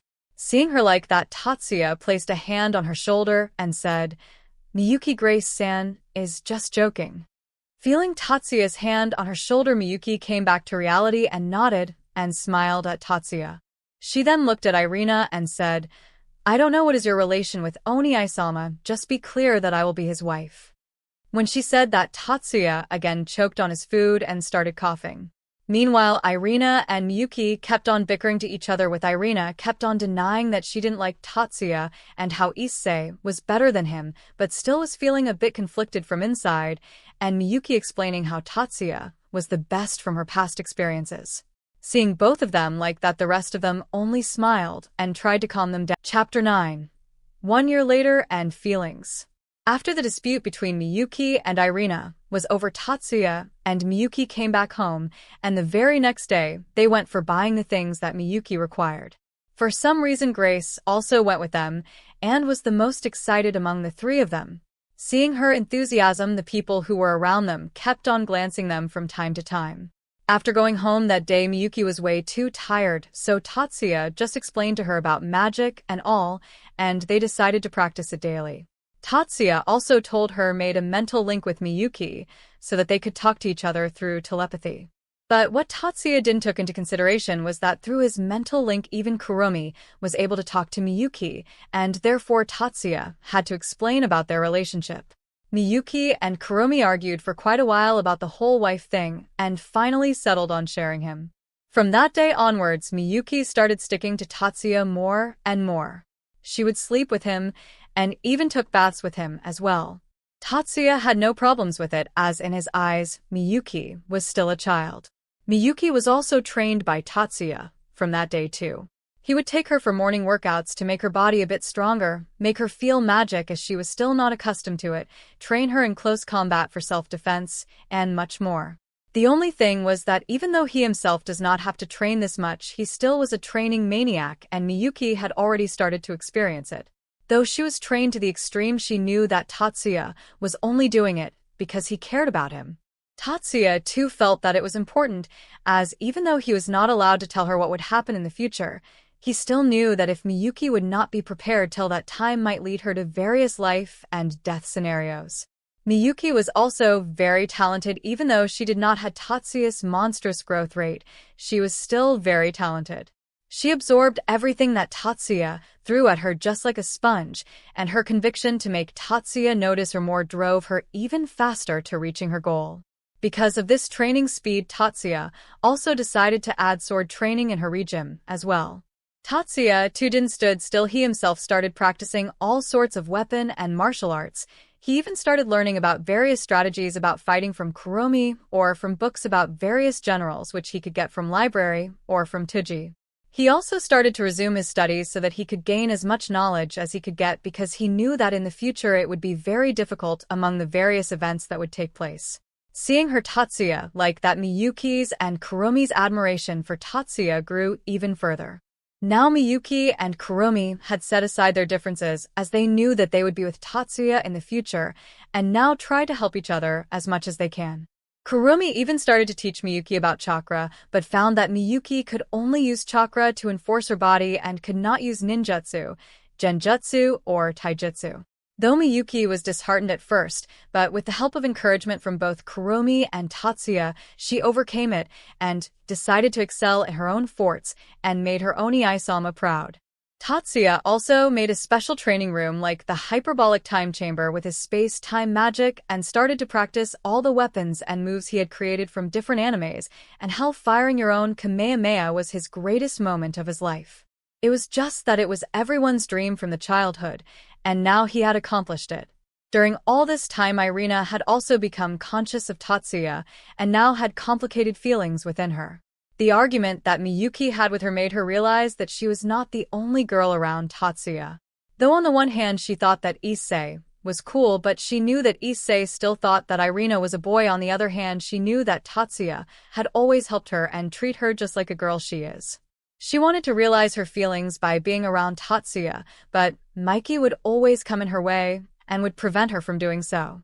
Seeing her like that, her parents were a bit concerned for her, but could not do anything as she was the one who distanced herself from him and would have to solve it on her own. Just like all this 1 year passed away. Now Tatsuya and Irina were both 6 years old, and Miyuki was 5 years old. Tatsuya had decided to take Miyuki with her in the astral plane, as there are many weak monsters on which Miyuki can practice fighting and get experience. Tatsuya also started to spend some more time with the Shittas, as he knew that the next year they would be going back to England. Tatsuya had also told Miyuki about him being an immortal and a high human, and had promised her that he would make her a high human as well when she would reach high class level. Thinking about the reward that would make her live with Tatsuya for a very long time, the fire inside her rekindled, and her enthusiasm grew. Chapter 10. He had also given her a ring that would hide her presence and would also tell her position to him. She could also use the ring to send a SOS in case of emergencies. The ring also had a huge storage inside it which worked just like his own storage, just that hers was limited. Right now he was out on buying some groceries and some things that Miyuki had asked for. When he was returning home, he came in front of a park. He saw that Irina was there and thought of calling out to her, but stopped when he noticed that she was with Issei. He sighed and left them there. He had warned her many times, but she didn't care about his warnings. Right now it was raining heavily, and the Shiba siblings were having dinner peacefully. Miyuki would often find chances to feed her Oni Aisama, and Tatsuya would wholeheartedly receive her affection, and would even return it by doing the same. Their blissful moment was broken when Tatsuya received a call on his phone. Miyuki was very annoyed, and Tatsuya patted her head to comfort her. Tatsuya sighed and looked at his phone, but he got confused as he received the call from Tuji and picked up the call. "Hello," said Tatsuya. On hearing Tatsuya's voice, Tuji asked him in seriousness, "Tatsuya, do you know where Irina is?" She still had not came back home yet. Tatsuya found it odd that she still had not came back and said, "No, I don't. Last time I saw her she was with Issei." On receiving the answer, Tuji sighed and said, "Okay, if you find anything about her, do tell me." Tuji tried his best, but Tatsuya could still feel that Tuji was very panicked and worried about Irina. Tatsuya used his magic to find Irina and found that she was still in that park. Tatsuya told Miyuki about that and immediately went towards the park. When he reached the park, he found Irina still sitting on the bench. He went towards her and covered her under an umbrella. When Irina felt that someone was in front of her, she looked up and saw that it was Tatsuya. Tatsuya was about to say something, but Irina immediately hugged him and started crying. Tatsuya just stood there and didn't said anything and patted her back. After she calmed down a bit, Tatsuya looked at her and asked, "So, wanna tell me what happened?" Irina, who heard him, was a bit hesitant, but still told him. Irina told Tatsuya that while they were playing in the park, Issei was still spouting his harem king nonsense. Irina, whose feelings were getting complicated day by day, decided to ask Issei what did he felt about her. Issei, who still thought that Irina was a boy, told her that she was a very good friend and all. Irina, who was a little dissatisfied with his answer, asked him that what would he date her if she was a girl, to which Issei immediately denied, saying that he didn't like boys, and even if she was a girl, she would not be to his liking. Hearing her, Tatsuya was very angry at Issei and wanted to kill him, but calmed himself and consoled Irina, who had again started crying. Tatsuya, who saw that Irina was not stopping, removed her from her embrace and looked at her and said, "Calm down, it's not like he was the only person in the world. It is his loss for losing such an awesome girl like you, Irina. If he cannot accept you for who you are, then he didn't deserve you anyway. Don't be depressed because of him, and show him that you can be happy even if you are not with him." Irina, who heard him, stopped crying and nodded and looked down. Tatsuya, who saw that she had calmed down, carried her on his back and took her home. Tuji and Grace thanked him, and he went to his home. While he was in the bath along with Miyuki, he noticed that Miyuki was not talking to him like usual, but shrugged it off as he was tired today and thought that he would ask her about it some other time. Unknown to him, his whole confrontation with Irina was known to Miyuki, because while he was talking, Kuromi had connected his telepathic link to hers. Hearing Irina's story, Miyuki was very angry at the boy. She also thought that now Irina, who had come to accept her feelings, will come towards Tatsuya, and was thinking whether to accept her or not. She was discussing with Kuromi about this matter, and they both came to the decision to give her a second chance. While both of them were discussing, Tatsuya noticed that his link was connected to hers, and he too heard their discussion and said, "You know, I think I have to prohibit Kuromi from connecting the link, as it is a matter of my privacy." When they heard it, both Miyuki and Kuromi, who was inside her, looked down in shame and didn't utter any words. Chapter 11. Goodbye. After that day, Irina had tried to stick close to Tatsuya like she used to, but Miyuki would interrupt her most of the times, and the times when Miyuki wasn't around, Tatsuya gave her a cold shoulder and treated her the same like when she was his friend. Irina tried her best to change his behavior, but it was all in vain. Tatsuya had also stared to remain expressionless most of the time and only showed his emotions when he was around his family, Shittus, or was eating coffee jelly. Tatsuya had also stated to draw some of the famous manga of his previous world, as his account was starting to get dried up and knew that sooner or later he would have to start making money. Miyuki, who saw his manga getting popular, wanted to brag about her Oni Aisama to her friends, only to get stopped by Tatsuya, who told her that if others knew about him, they would start bothering them, and he would not be able to spend much time with her. Hearing his reason, Miyuki frowned and apologized for the mistake she was about to commit, but was also happy to know that Tatsuya wanted to spend more time with her. Miyuki's training had also increased, and is now harder than before. She was talented, but was still not a high-class level. Her determination had started to decrease, and this was noticed by Tatsuya. He was worried about Miyuki, and was wondering about what to do to help her. While he was in a deep thought, Kuromi came to his aid, and said that she knew of a way to help him. Tatsuya, who thought that he would be able to help Miyuki, believed her, and agreed to whatever she planned, but Tatsuya regretted his choice, and it was too late for him to step back. Though Miyuki was now motivated more than ever, the thing that Tatsuya had to do when she reaches high class was that he had to kiss Miyuki. Tatsuya cursed Kuromi, but Miyuki always made him stop by making seductive noises in his mind. Tatsuya, on hearing those noises, would immediately blush and would start to avoid her by cutting their link. For Tatsuya, powers were not the only thing that grew at an enormous rate. His body too was maturing very fast, and even though he was between 6 to 7 years old, his outer appearance was like a child of around 9 or 10 years old, and he was on the way where people would start to call him handsome rather than cute. Tatsuya had also nearly completed his high school level studies and was now teaching Miyuki to also help her. In the school and other places, many boys had tried to come close to Miyuki, but stopped when Tatsuya glared at them, but still some brave fellows thought of testing the waters and had met their demise by the hands of Tatsuya. Things were similar for the girls who tried to approach Tatsuya, but Miyuki didn't got violent with them and just gave the girls an ice-cold glare which turned into a bright smile whenever Tatsuya looked at her. Time flew by like this, and 1 year had passed, and the time for Irina to go back to England had come. Right now, Irina was clinging to Tatsuya like a koala and was crying while Miyuki kept on giving her a death glare, but she ignored it and kept on saying things like, she didn't go and all that. Right now, Tatsuya and Miyuki were in Shido residence, and Tatsuya was preparing food along with Grace for the last time. Though they all were sad, but they knew that they had to go back. Irina tried to ask her parents to take both the Shibas with them, but her parents denied, as the reason for which they were going was to train Irina to become an exorcist and knew it would be dangerous for the siblings. Irina, who heard this, was really disheartened and lowered her head in silence. The next day, in front of Shida's house, Tatsuya and Miyuki were there saying their goodbyes, but Irina was standing in the corner, still looking down. Tatsuya, who saw her like that, went towards her and flicked her forehead with a bit of force. Irina, who received the hit, was hurt and tears were forming at the corner of her eyes. Tatsuya looked at her and said, "What are you being sad for?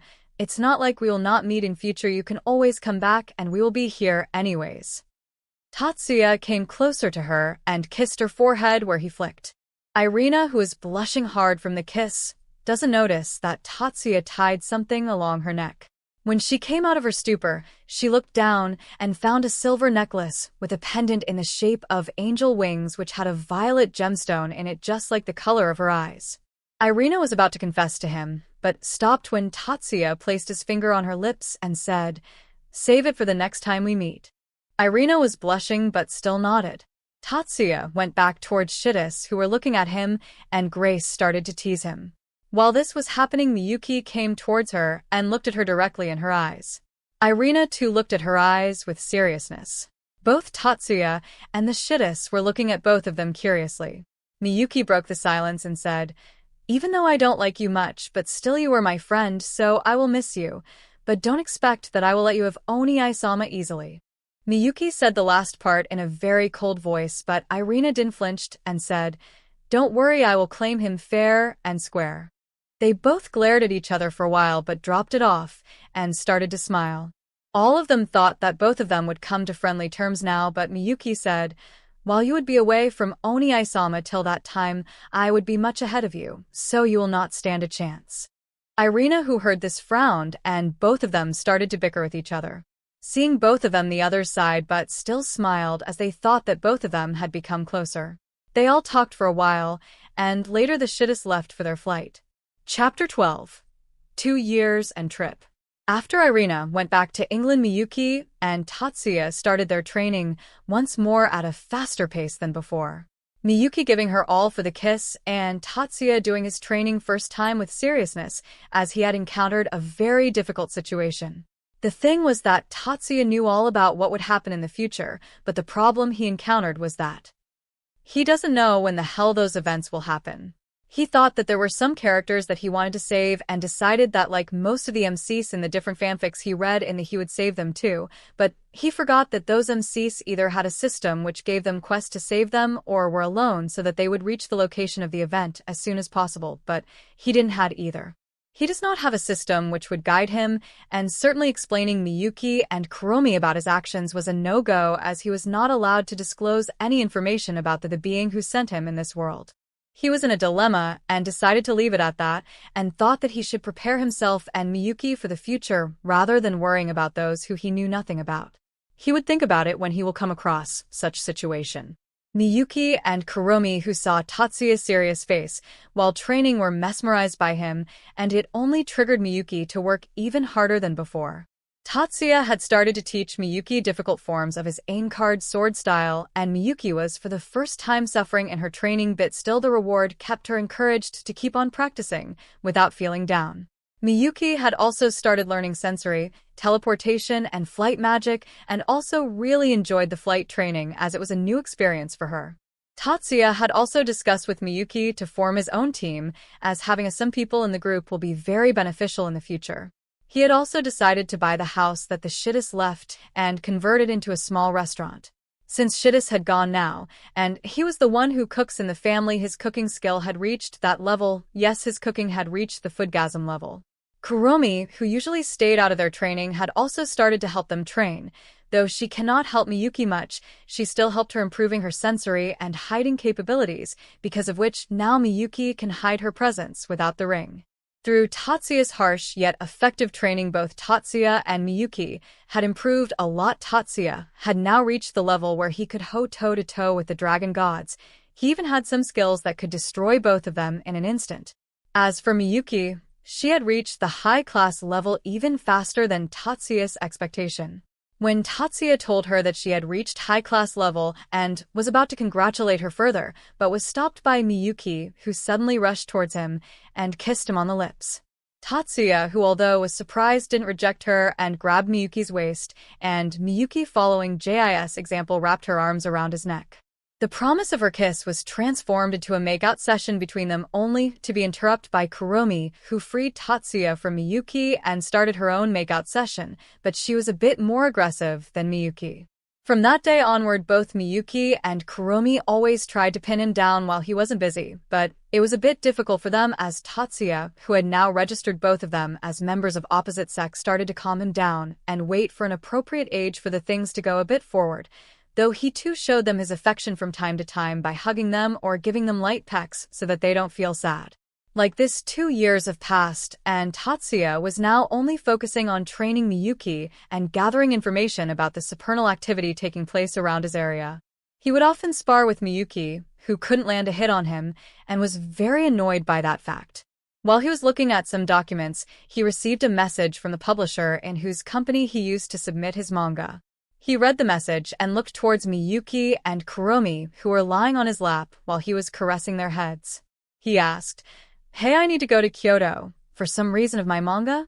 Do you want to come with me? There will be a festival there as well. We can visit the festival after my work is over." Hearing him, both of them perked up, especially Miyuki, who was imagining the beautiful time she would spend with Tatsuya. Kuromi and Tatsuya were also feeling the same, as it would be their first time seeing a festival after coming to this world. Chapter 13. Meeting the Foxes. After it was approved that the Shiba family would be visiting Kyoto, both Miyuki and Kuromi started packing for their trip to Kyoto.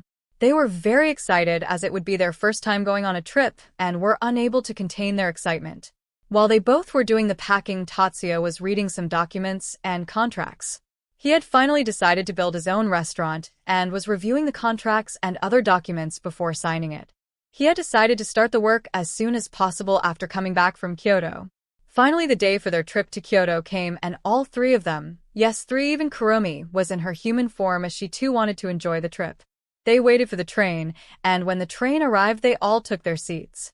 During their journey, many guys came and tried to hit on Kuromi. Some perverts even tried to hit on Miyuki as well, but were all nearly pissing themselves as Tatsuya gave all of them a death glare. Seeing him like that, both the girls shifted on their seats and leaned over his shoulder. Seeing the girls' action, Tatsuya sighed and wrapped his arms around them.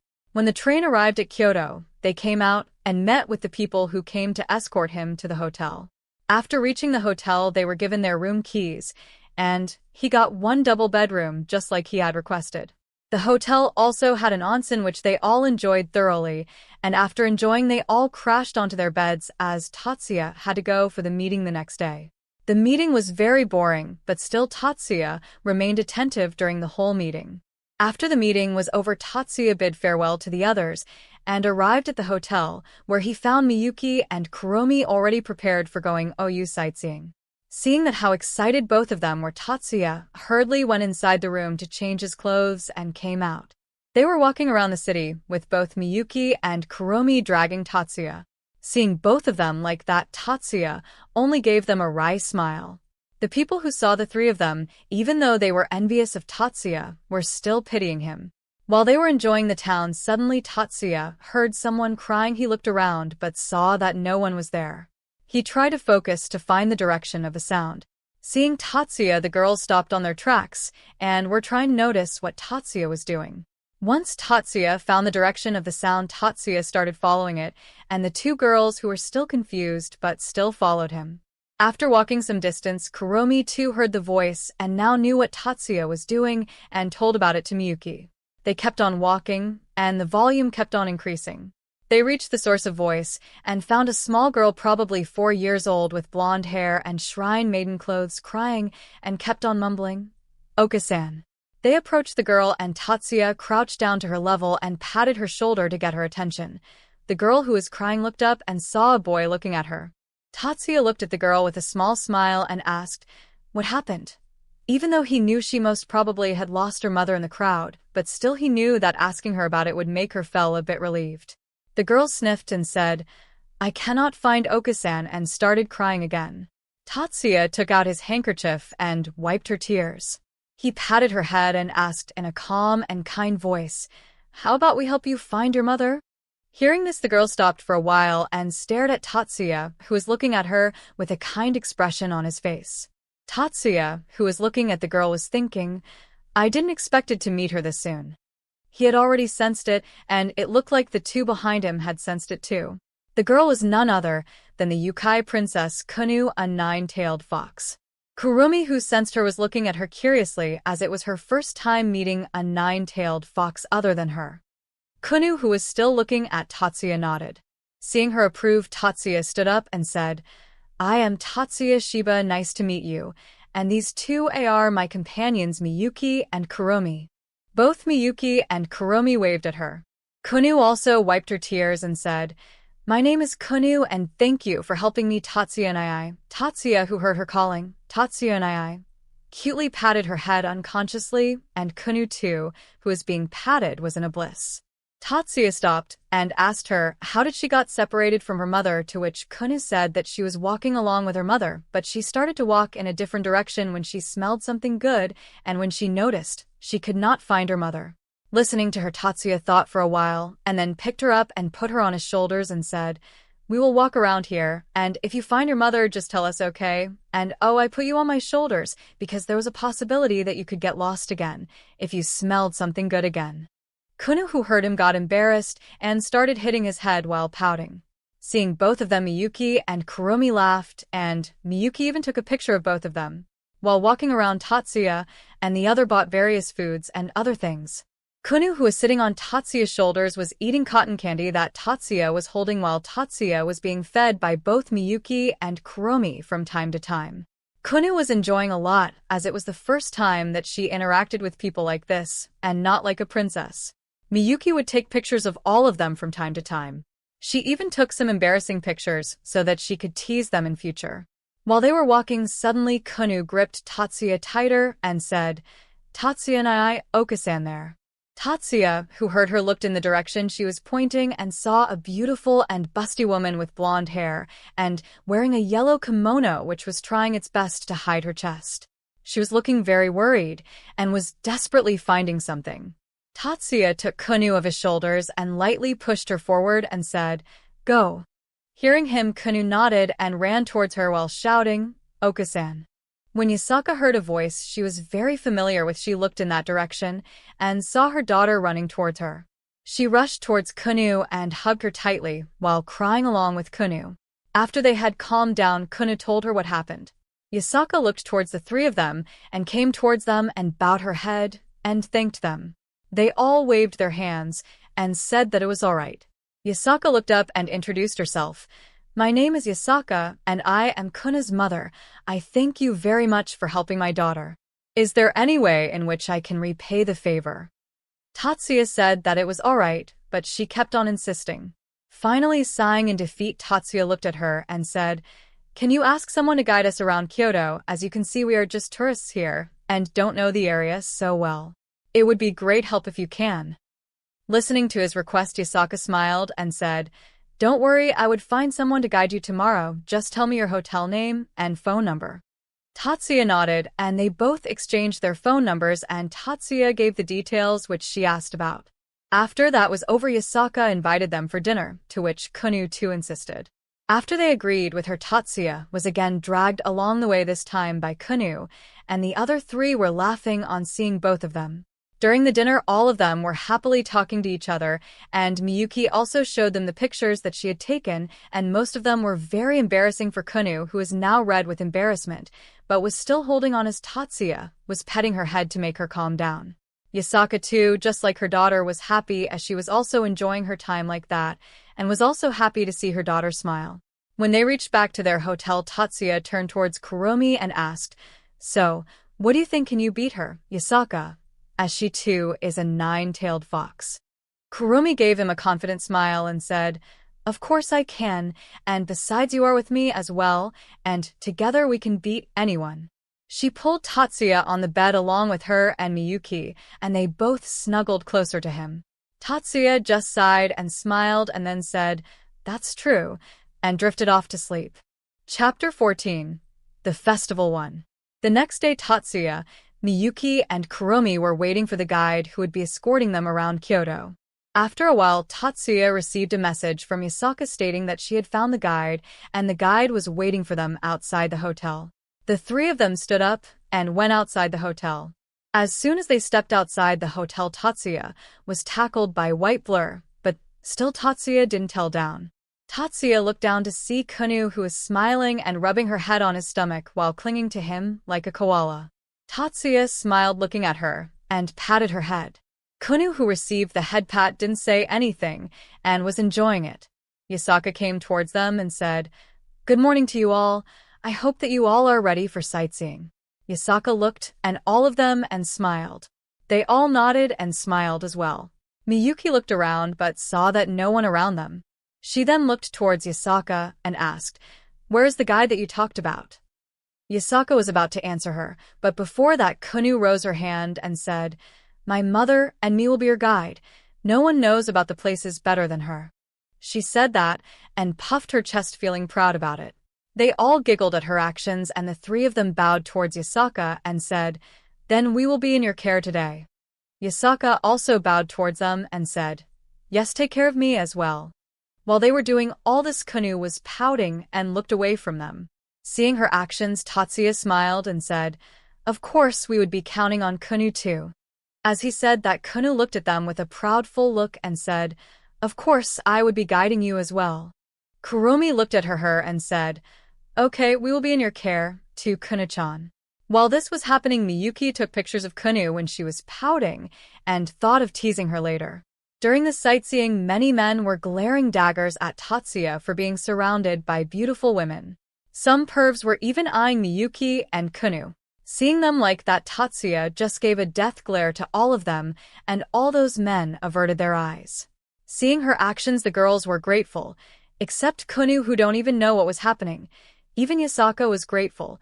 No woman wants to be stared at by lecherous gazes, and Yasaka, who was used to being stared because of her beauty, was very relieved and felt happy. Miyuki and Kuromi tried to get close to Tatsuya and hold his hands. Seeing that both of them were trying to grab Tatsuya's attention, Kunu came and tried to grab his attention and asked Tatsuya to lift her on his shoulders like yesterday. Tatsuya gave Miyuki and Kuromi a helpless smile and lifted up Kunu on his shoulders. Even though the girls were pouting and looked away, but knew that Kunu just wanted to enjoy her rare outing with Tatsuya, who was acting like her brother. Both Miyuki and Kuromi looked at Kunu with envy. Kunu, who noticed them looking at her, stuck out her tongue towards them. This made both of them twitch their lips, and both of them came beside Tatsuya and grabbed his arms. Tatsuya, who was literally covered by girls, can only give out a tired sigh and continued their trip like they wanted. Seeing their antics, Yasaka chuckled but also felt a bit envious of them, and Kuromi, who was sensitive to people's emotions, looks towards Yasaka with a mischievous expression, on seeing which Yasaka immediately averted her eyes. They kept on touring around the town, and just like yesterday, kept on eating everything they thought would be delicious. Seeing the amount of food the three of them along with Kunu were eating, Yasaka could only sigh. She had decided that she had to ban Kunu from eating snacks for a while. Just like that, evening came, and Yasaka turned towards the others and said, "We have seen all the local attractions here. Is there anything specific that you want to do?" Both Kuromi and Miyuki began thinking what to do. Seeing them like that, Tatsuya sighed and said, "You both really forgot that we came here to attend the festival." Tatsuya looked at the two with a deadpan look, and both of them just laughed awkwardly and averted their eyes. While they were walking towards the place where the festival would take place, they came across a rental yukata store, and the girls insisted on wearing a yukata for the festival. Miyuki, Kurumi, and Kunu started searching yukatas in the store, leaving Tatsuya alone. Tatsuya sighed and sat alone in the corner of the store and leaned against the wall and closed his eyes. Tatsuya noticed that someone was coming towards him, but he didn't open his eyes and said, "Are you not going to change?" He opened his eyes and saw that Yasaka was standing in front of her. Chapter 15. The Festival 2. Yasaka, who was standing in front of Tatsuya, shook her head and sat beside him. They both were sitting quietly with their heads resting on the walls. Yasaka broke the silence and said, "Thank you," in a low voice, but Tatsuya still heard her and looked toward her. Yasaka, who felt him looking at her, looked back at him and smiled. Tatsuya was mesmerized by her smile but soon composed himself and asked, "Why are you thanking me? It is us who should be thanking you for taking such good care of us." Tatsuya too smiled sincerely at her, and now it was her turn to be mesmerized, but she too composed herself. Yasaka shook her head and said, "I am thanking you for helping and spending time with Kunu. She seemed to be sincerely happy when she was with you all. I have never seen her smile this much. That poor child doesn't have a father or brother to play with, and I am mostly busy with my work, so I am really grateful for all this." Tatsuya, who looked at Yasaka with sympathy, said, "You don't need to be grateful to us. We as well your company a lot enjoyed, and we can understand her situation well, as both me and Miyuki have lost our parents, and you don't need to worry about Kunu. Just like us, she too have someone to depend on in the form of her mother, and she really like you a lot, so you should not blame yourself too much." Tatsuya said that and unconsciously patted her head.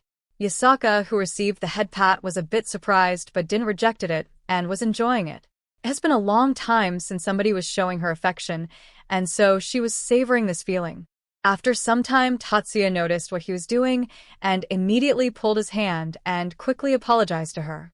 Yasaka was a bit disappointed when he retraced his hand, but the embarrassed expression on Tatsuya's usually calm and collected face was a great sight to her, and she decided to tease him further. Thinking that she has teased the boy in front of her enough, she calmed herself down and said, "I have noticed it for a while and have been meaning to ask this, but aren't you and Miyuki siblings? So, is you having relationship with her all right?" Tatsuya, who heard her again, got calm and said, "Even though we treat each other as siblings, we are still non-blood related cousins, so our relationship is okay. She has been living with me after her parents died, and because of this we are very close, as we are the only ones left in each other's family, and that closeness caused us to have feelings for each other, but I most certainly don't mind being in relationship with such a cute girl like her." Yasaka smiled, and they both started making some small talk until the others came back. When they came back, Tatsuya was once again stunned when he saw them in their yukatas. And the girls did their best to show their beauty to Tatsuya. Seeing them like that, Yasaka chuckled and took a picture of them. Miyuki wore a sky blue colored yukata, which even though was simple, but still complemented her beauty. Kurumi wore a blood red colored one, and even though it revealed quite a bit of her chest, it still had her the aura of maturity, which made her both beautiful and seductive. Kunu was wearing a pink-colored yukata, and she was looking way too cute. Tatsuya came out of his trance and complimented each of the girls, and it made them very happy. They went to the festival after changing into their yukatas, and there too they all started eating.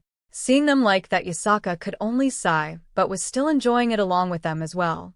They also participated in many games, and the vendors were very troubled because of them, as they almost won most of the prizes, and the vendors had to beg them to stop. Many bold guys tried to hit on the girls, but one glare from Tatsuya, and they returned back without causing any trouble. While the time for the fireworks was approaching closer, Kunu was looking a bit restless. Tatsuya, who noticed this, looked at her and asked, "What happened?" Kunu was a bit hesitant to tell him, but the sincere look of worry in his eyes made her unable to, and she said, "I need to go to the washroom." The others who heard her had a sweat drop and were thinking why was she so hesitant to tell them. Yasaka sighed and took her to the washroom. After a while the fireworks show started, but there was still no sign of Yasaka or Kunu. Noticing this, both Tatsuya and Kurumi got concerned and spread their senses to search for them. Once they found out, Tatsuya immediately sent a message to Kurumi to protect Miyuki while he was gone.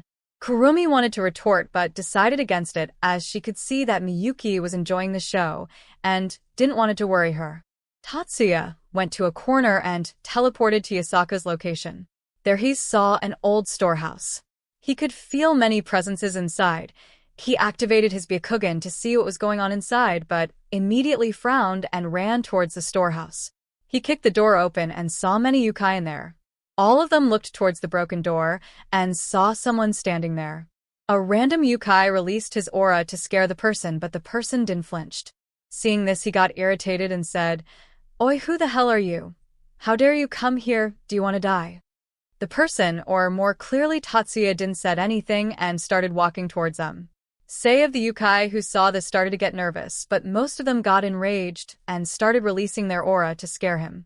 Tatsuya saw that the yokai were trying to intimidate him, but it was all in vain. Tatsuya, who started to get impatient, thought that he should finish them soon. He released some of his aura and said while raising his hand, "Gale style. Laser circus." Numerous beams launched from Tatsuya's hand and started moving towards the yokai at incredible speed. The yokai were still shocked, and on seeing the humans still not intimidated by them and felt the huge aura coming out of him, were not able to move when the beam was launched towards them. By the time they realized, it was already too late, as the beam pierced through their chest, killing all of them in process. Confirming that all of them were dead, Tatsuya moved towards the room in which he felt Yasaka's presence. Chapter 16. Festival 3. While Yasaka took Kunu to the washroom, she didn't notice that some people were following her.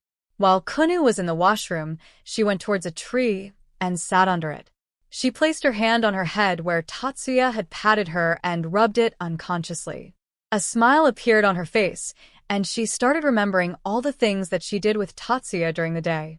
Suddenly, she felt that something was about to hit her, and she immediately disappeared from that spot, and the spot where she was sitting now had several knives stuck in the tree. If she hadn't moved, she would have injured her shoulder. She narrowed her eyes and said in a cold voice, "Who dares to attack me? Come in front of me right now." She more like demanded it. Suddenly she was attacked from every direction, but Yasaka didn't flinch and made a barrier around her. Well, nothing less to be expected from the leader of the yokai faction. Suddenly a man with a huge stature appeared and stood in some distance from Yasaka, while looking at her with a smirk on his face. Yasaka, who recognized the man, had an enraged expression on her face. She started to release her aura and asked in a cold and angry tone, "What are you doing here, and how dare you attack me? You do know that attacking me would lead you to serious consequences, right?" The man, who was most probably a yokai, started laughing maniacally. Yasaka, who was trying to figure out why he was doing it, but the man stopped laughing and answered her queries. The man looked at Yasaka with an excited expression and said, "There will be no consequences, because as of today I would be the leader of the faction after I kill you." Yasaka, who heard this again, narrowed her eyes and said, "You should stop daydreaming. You know better than anyone else that you cannot defeat me, and because of that attitude of yours you were not made the leader." The man got enraged and gave Yasaka a hateful glare and said, "Those damn geezers think that you are a better choice than me, huh? I will deal with them once I am done with you." Yasaka didn't said anything and stared, attacking him with her senjutsu. The man also didn't stood still and stared his own attacks towards her. After a couple of minutes of fighting, the man was on the ground, and Yasaka looked at him coldly and said, "Surrender now, and I can guarantee that you will not be killed." The man, when heard this, snorted and said, "Still acting mighty, as always, huh? Let's see what you can do now." The man made a bright flash and blinded Yasaka's vision. Yasaka, who was expecting an attack, immediately made a barrier around her, but she didn't felt that any attack hit her barrier. She opened her eyes and saw that she was surrounded by many yokai who were ready to attack her anytime. She also noticed that the man had also disappeared from his place. Yasaka was about to attack the yokai, but stopped when she heard the man's voice. "I don't think that it is a good idea to attack us. At least look behind first." Yasaka turned around with an angry expression on her face, but her face immediately turned into one with worry. Not so high and mighty now, eh. The man standing behind her was the same man she was fighting a bit ago, and he had captured Kunu and was pointing a blade on Kunu's neck. Kunu's mouth was already gagged, and she was also tied up with restraining chains. Seeing her daughter like that, Yasaka stopped and said, "Leave my daughter out of this. She has nothing to do with your goal." Yasaka was very angry but calmed herself down for the sake of her daughter. The man looked at Yasaka with amusement and said, "How is she not involved with my goal? Isn't she the princess of Yukai? This means that eliminating her is also very important for my goal." Hearing this, Yasaka again tried to attack him, but the man said, "Don't try to do something stupid. You don't want any bloodshed, do you?" He moved the blade closer to Kunu's neck, and some blood came out. Yasaka immediately stopped and said, "I will do anything you want, just leave my daughter alone." Kunu, who heard this, wanted to refute her, but was not able to speak anything. "You will do anything I say, is that right?" The man turned towards one of his subordinates and gestured him something. The subordinate nodded and moved towards Yasaka and bound her with restraining chains. "Now you would not be able to do anything unnecessary." He looked towards his subordinates and said, "Men, take her to the headquarters. We still require her to be used as the bargaining chip against those geezers." Like that, they reached the old storehouse, and Yasaka and Kunu were thrown in the room which the man entered. Kunu kept on crying and was trying to say something but was unable to. She kept on praying for someone to help her and her mother and thought of Tatsuya. Yasaka was worried about Kunu and was thinking of ways to free her out of this situation, but nothing came to her mind. The man had sent some of his subordinates to inform the Yukai faction about the situation and his demands and was now waiting for them to respond. The man took a seat on a chair and started waiting. After a while, the man got bored and looked towards Yasaka and Kunu. He looked at them for a while, and then a maniac-like expression appeared on his face. The man stood up and walked towards the mother and daughter. When he approached them, he raised both of their chins with his fingers and said, "You know what, you don't look bad. I guess we can have a little fun before the people of the faction arrives."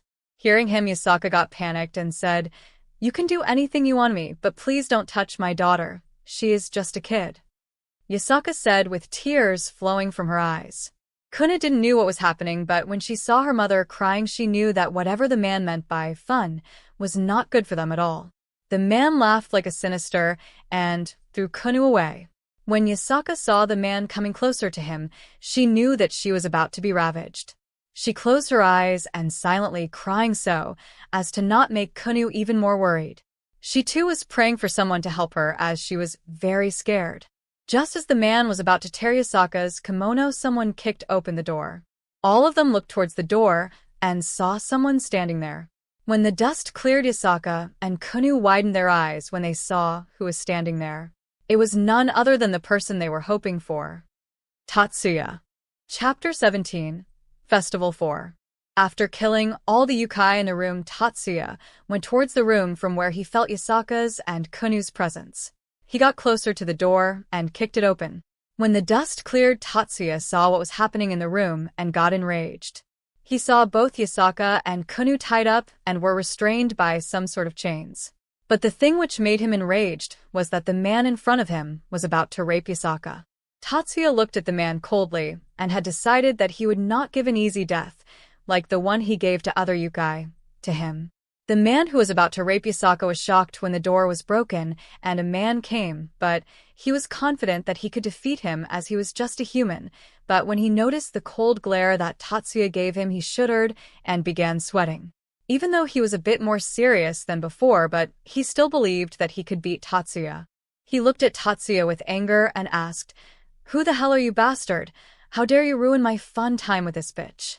And just like that, he kept on spouting nonsense and bad-mouthing Yasaka. Tatsuya, who was getting more and more angry, kept walking towards him. Seeing that Tatsuya was not going to answer him, the man started to release his aura. Feeling the pitiful amount of aura that the man was releasing to intimidate him, Tatsuya stopped on his tracks, looked down and started to think of a way to give him the worst death possible, but to the others it seemed that Tatsuya was scared. Seeing him stop, Kunu and Yasaka started shedding tears as they were feeling bad for involving Tatsuya in this mess. The man who saw that Tatsuya stopped thought that he got scared. The man had a smirk on his face, but it immediately turned into a frown by the next action that Tatsuya did. Tatsuya, who now had thought of a plan, couldn't help but give a sinister smirk. Seeing his smirk, the man got enraged and said, "You dare to laugh at me, the great me." The man shouted and launched an attack towards Tatsuya. Seeing the man attack Tatsuya, Kunu and Yasaka closed their eyes as they didn't want to see him die. Suddenly a loud shriek was heard by them, but the voice didn't belong to Tatsuya. They both looked towards them and saw that Tatsuya was holding the man's fist and was crushing it while looking down, and the man was on his knees and was trying to endure the pain.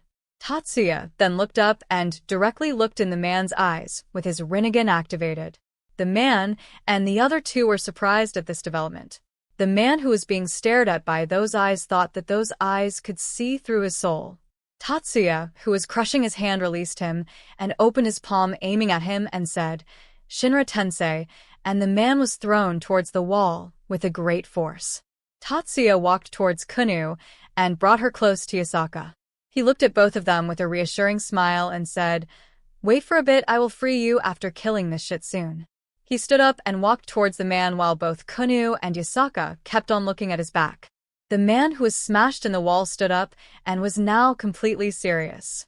He looked towards Tatsuya with a hateful expression and said, "I will kill you," and used his senjutsu to attack him. Tatsuya once again pointed his palm in the attack's direction and absorbed them. The man was stupefied by this act and was now thinking of a way to get out of this situation, but his thought was cut off by Tatsuya, who said, "You cannot get out of this situation." Tatsuya, who heard his thoughts with his telepathy, thought of scaring him a bit. The man, when heard Tatsuya's word, had become pale. He understood that Tatsuya could hear his thoughts as well. Tatsuya smiled at him, but this smile gave him deep chills. As if the man had some doubts about Tatsuya's mind reading were cleared when Tatsuya said, "Yeah, I can hear." The man knew that he was in deep shit now. Tatsuya again gave him a glare, but this time he also released his killing intent as well. The man who was experiencing all this was now literally pissing his pants. Tatsuya absorbed all the chakra present in his body with his Rinnegan and started smashing him to the ground or wall by his telekinesis, but stopped after a while.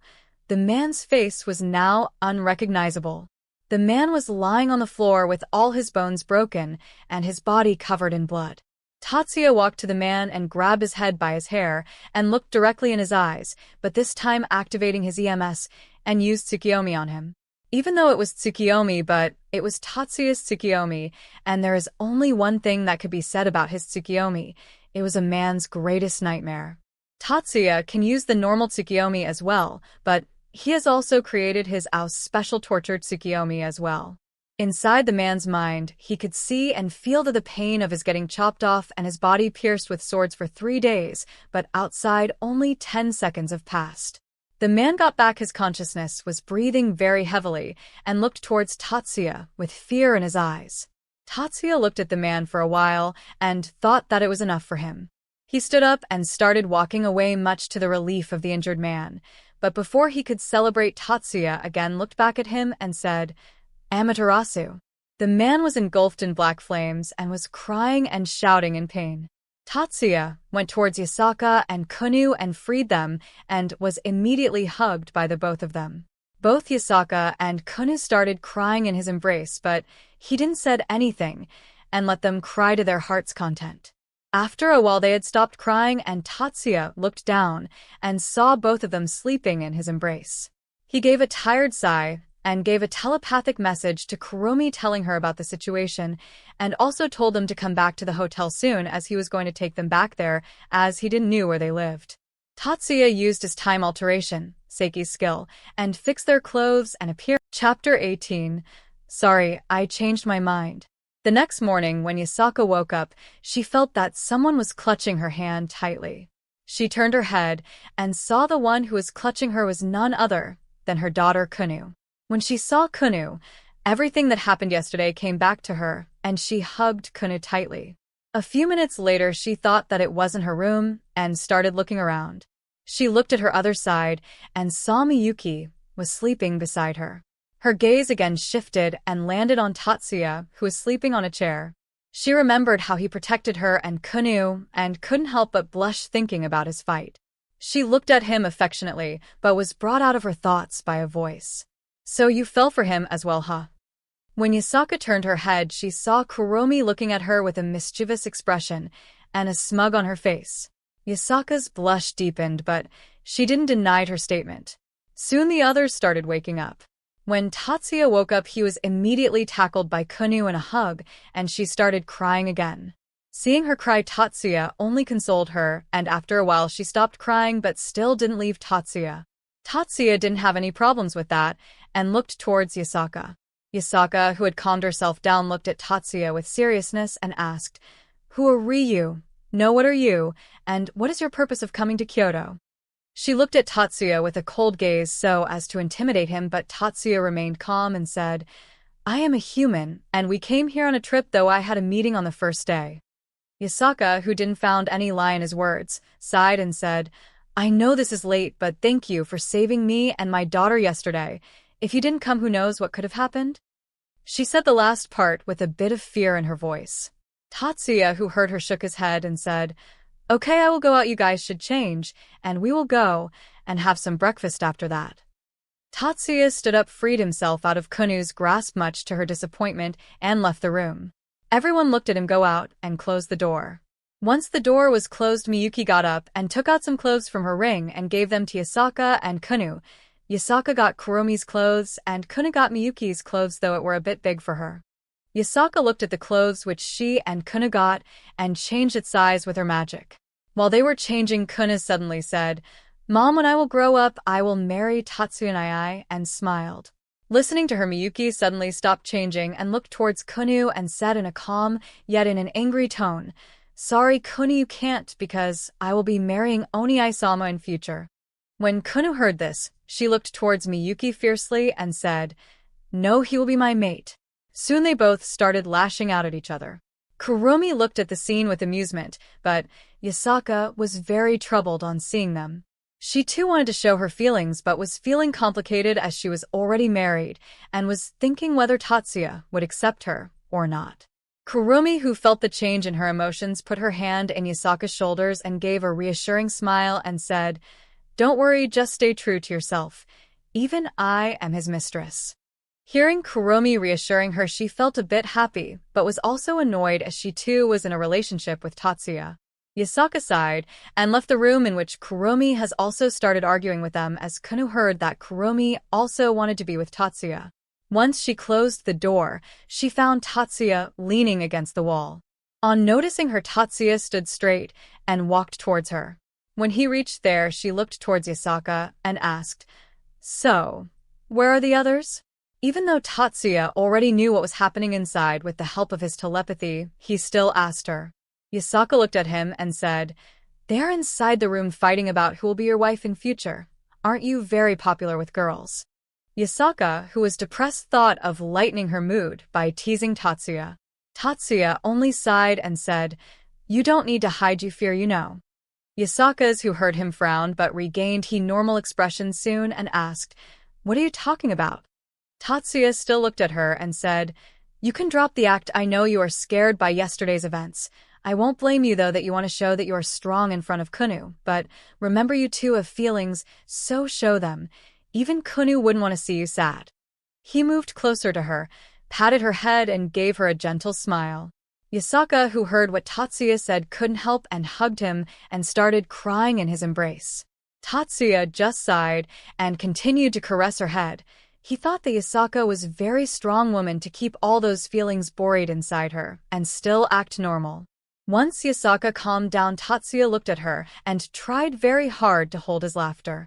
Yasaka's face was completely puffed, and all the crying and snot made her look very funny. Yasaka, who saw Tatsuya trying to hold back his laugh after looking at her face, got embarrassed and started hitting him lightly and buried her head in his chest. Tatsuya apologized and wiped her face with his handkerchief. Just as he was about to leave her embrace, Yasaka hugged him tightly and said, "Can we stay like this for a bit?" Tatsuya sighed, and he nodded and patted her head. He knew that he would be scolded by Miyuki, but still he didn't left Yasaka alone, as he knew that she didn't have anyone to depend upon. Yasaka had many responsibilities. To take care of her daughter and her faction alone without depending on anyone was a very difficult job, but she still tried her very best to do all that. But even then, everyone needs someone to rely upon, and Yasaka felt that she could rely on him. Yasaka had now completely calmed down and was now back to her cheerful and playful self. She looked at him and said, "You know, while they are arguing amongst themselves, why not I take you for myself?" Just as she said that, the door burst open and a unified "No" was heard. Miyuki and Kuna started to argue with Yasaka, but she was very calm. Kuromi stepped closer to Tatsuya and said, "So, you noticed it too, huh?" Tatsuya turned towards her and said, "Yeah, yesterday when I reached there I saw her face full of fear, and I know that she could not overcome her fear. It would have consumed her if she hadn't released all that of her chest." Kuromi, who heard him, only smiled and thought that she was correct on choosing him as her partner. She walked closer to him, grabbed his face, and gave him a deep kiss. The others stopped arguing and looked towards the both of them with widened eyes. Kuromi released him from the kiss and said, "Miyuki, sorry, I have changed my mind now. I too will now aim to be his wife." She said that with smug on her face and enclosed Tatsuya in a hug. The others who came out of the shock jumped on them, while saying things like they would not let it happen and all that. Meanwhile, Tatsuya, about whom all this was going on about, is choked by 4 girls and was trying very hard to hold on to his dear life. Chapter 19. Going back.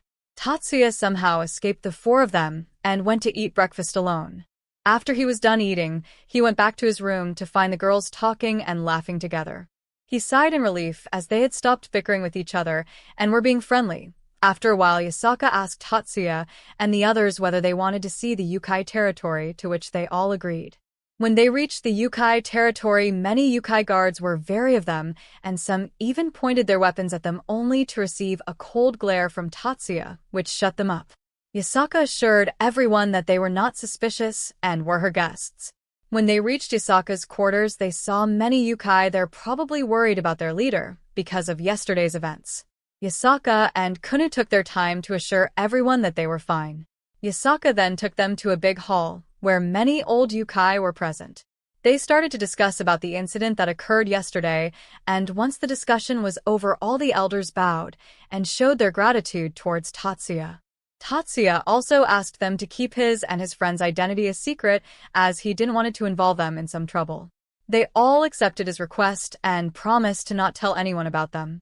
After the meeting was over, Yasaka took her leave and went to do some faction-related work, and Kuna took the other 3 and gave them a tour around the faction headquarters.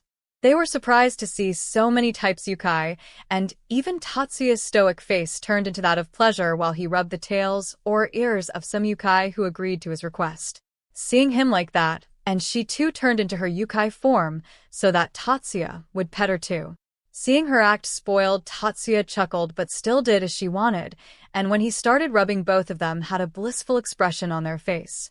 Seeing them both, Miyuki and Kuromi felt envious, as both of them couldn't grow tails and ears like that of Yukai, as Miyuki was just a human and Kuromi could only chain between a human or a tailed beast but not a Yukai.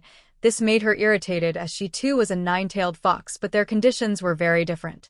From that day onwards, Tatsuya and the others know that even he could not maintain his calm in front of animal-eared cute girls.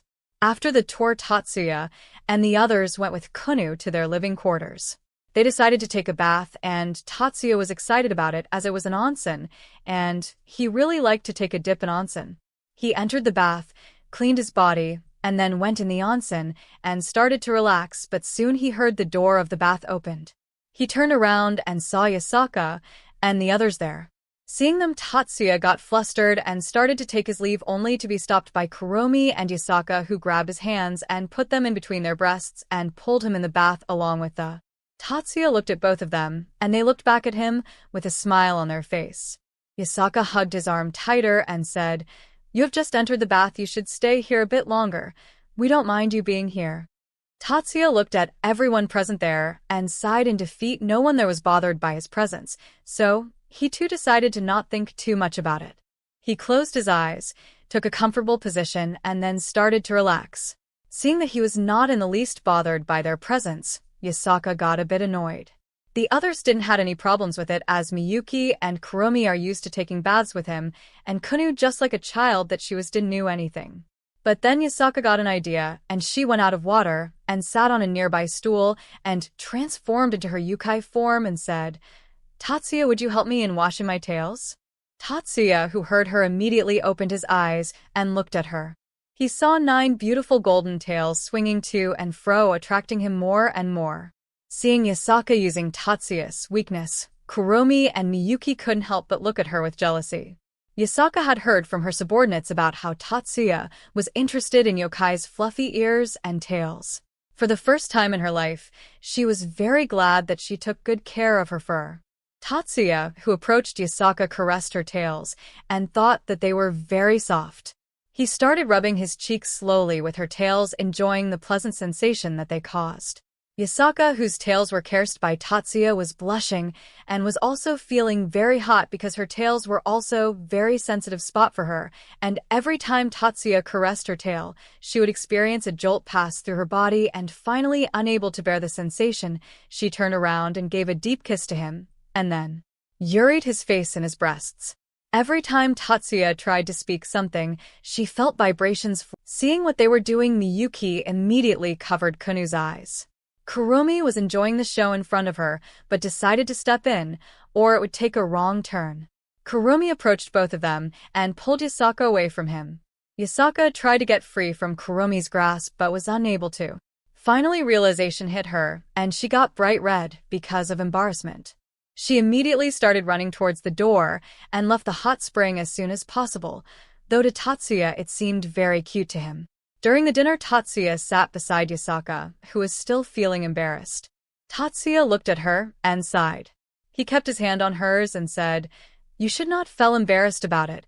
I am not mad at you, rather I am very happy that a beautiful woman such as you accepted me." He gave a gentle smile to her before saying, "So thank you. But still know that I am still a minor, so you have to wait a few more years before we can have fun." He winked at her at the end of a sentence. Yasaka was taken aback by the wink, and her blush grew to a darker shade of red, and she looked away. After that, they continued to eat without talking to anyone. At night, everyone was sleeping peacefully, except Tatsuya, who was covered by 4 girls sleeping in very odd positions. The next morning, Tatsuya woke up and looked at all of them with a blaming gaze, as she was also one of those people who didn't let him sleep peacefully. Tatsuya and the others were standing at the train station. Kunu was clinging to him like koala and was giving him puppy eyes to stay there with her, but Tatsuya stood her resolve and said, "I have to go back for now, Kunu, but it is not like that we cannot meet in future. I will come and visit you from time to time, and you could also come at my place to spend your time there." He gave them a smile, and then a small bracelet and a ring appeared in his hands. He gave the ring to Yasaka and the bracelet to Kunu. Both of them were just like the ring he gave to Miyuki, and he explained them how to use it. Both of them were very happy that Tatsuya cared for them and would come to their aid whenever they would be in trouble. Yasaka asked Tatsuya to put the ring on her hand, and Kunu did the same. Suddenly, Yasaka grabbed Tatsuya's shoulder and bit his neck. She gave him a mark in his neck and then licked it seductively and said, "Now I have marked you as my mate. You have to take responsibility." Yasaka looked at the other 3 with a triumphant look which said, "I am ahead of you now." They were about to lash out at each other, but then the train arrived. Tatsuya sighed in relief and thought, "Thank God they didn't start fighting here. Who knows what all could they have caused." The girls bid farewell to them and entered the train, leaving Tatsuya and the mother and daughter behind. Kunu was very sad on seeing him leave. She also wanted to mark him as his mate, but she was still too young and was not allowed to mark others as mates. Tatsuya saw this, came closer to her, and did the legendary Itachi Uchiha forehead poke and said, "Maybe next time," and entered the train. Kunu was holding her forehead with a smile on her face, and seeing her daughter's happy expression, Yasaka couldn't help but smile. Chapter 20. Restaurant and the Cosplayers. After returning back from Kyoto, Tatsuya and the other had once again started their training, and Tatsuya had also started to pace up and open his restaurant. He still had some funds left, but he didn't want to take any risks. Tatsuya had also started to increase Miyuki's training once again, as he didn't want to see her to be in the same situation which Yasaka and Kunu just encountered. It was true that he would save her as well, but what he would do if she could not contact him, or he could not reach her during an emergency. Miyuki was struggling to keep up with his training, but after learning about his reason to train her this much from Kuromi, she didn't give up and tried her best to keep up with him. Tatsuya had also promised her that he would make her a special weapon if she could land a hit on him during the spars. Tatsuya also went on dates with both Miyuki and Kuromi from time to time as a reward for them to keep up with his training, so they didn't complain a bit as they thought that the reward was worth the hard work they did. Miyuki was also able to land a hit on Tatsuya after a month of training, and just like Tatsuya promised, he gave her a bluish-green sword which looked to be made of ice. Basically Yu-Gi-Oh's sword from SEO, but slightly greenish color. The sword was able to manipulate ice and wind without any problem, and it could also change its size. The sword's powers also grew along with her. Seeing Miyuki's progress, Tatsuya was very satisfied. She had already reached the high class level, and with her new sword, she could also take on some of the low ultimate class beings. Tatsuya also taught Miyuki how to fly with the help of ki. Though she had troubles in learning ki manipulation but was finally able to get it, though her ki attacks are not very powerful, so she only uses it for flight. After months of hard work, he was finally able to open his restaurant. He had decided that he would be the cook, and he would ask Kuromi to be her waitress. During the first week of restaurant, there were not many customers, so it was easily manageable for them, but after tasting his food more and more people started coming there, and the workload on them increased. Kuromi didn't have any problem as she just needed to serve the food and take the orders and had the stamina as a tailed beast to do so, but for Tatsuya, it was a different story. He was rushed with orders to the point he used shadow clones for helping him cook and buying the ingredients, which were depleted at a very fast rate. Seeing his progress, many nearby restaurants tried to cause ruckus in his restaurant, but Tatsuya, who heard their ulterior motives, used his powers, changed their memories a bit such that they would just sit and enjoy the food and would leave them a lot of tip. Tatsuya and the other two also noticed that many supernatural beings would come to dine at his place as well, but most of them were either low class or mid class, so they were no threat to them. Tatsuya even invited Kunu and Yasaka to his restaurant, and they both were surprised to see the rush in the restaurant, but once they tasted his food they realized the reason for the rush. Tatsuya had also started writing novels and drawing manga, which were famous in his previous world. He had started publishing Harry Potter for the novel and One Piece for the manga. When he went to the publishing company, the people there just felt that the child was just playing around, but after reading his work, those same people were on their knees in front of him, requesting him to publish his work there. Tatsuya, who got aware of the situation, started leeching out as much as he could. The higher-ups of the company were happy that he decided to publish his work there, but still the contract that they made with him was too much for a new writer, and they felt that they had been cheated. But once his work was published, the hype that it created made those people forget about that, and were now happy that they accepted his offer. He kept his identity a secret as he didn't want any more trouble than he was already experiencing, and used the pen name Saitama. He used this name because he thought that people at the publishing office calling him Saitama. Right now, Tatsuya came out of his house and is now going to his restaurant beside his house. Tatsuya had already employed some of his clones there before he went to his house for some rest, and now he was going back to work. Tatsuya looked towards his restaurant and saw that it was crowded just like always. Suddenly, Tatsuya noticed two people outside his restaurant. One was wearing a magical girl outfit, and the other was wearing a maid outfit. To a normal person, they would look like some cosplayers, but on seeing them, Tatsuya frowned a bit. The people were none other than Serfal Leviathan, a devil king, and Graphia Lucifage, the strongest queen. At first, Tatsuya thought that they came to investigate about him and the others, but sighed when read their minds with telepathy. They were not here for investigation. It looked like Serfal and Graphia met at a comiket that they came to visit. Serfal came by herself to find some material on magical girls, and Graphia came to accompany Rias, and after meeting each other they both decided to catch up with each other. Rias did not join them and left back for Underworld. Tatsuya thought for a while and then decided to talk with them. He was also interested to meet with both of them as he had seen them in the anime before.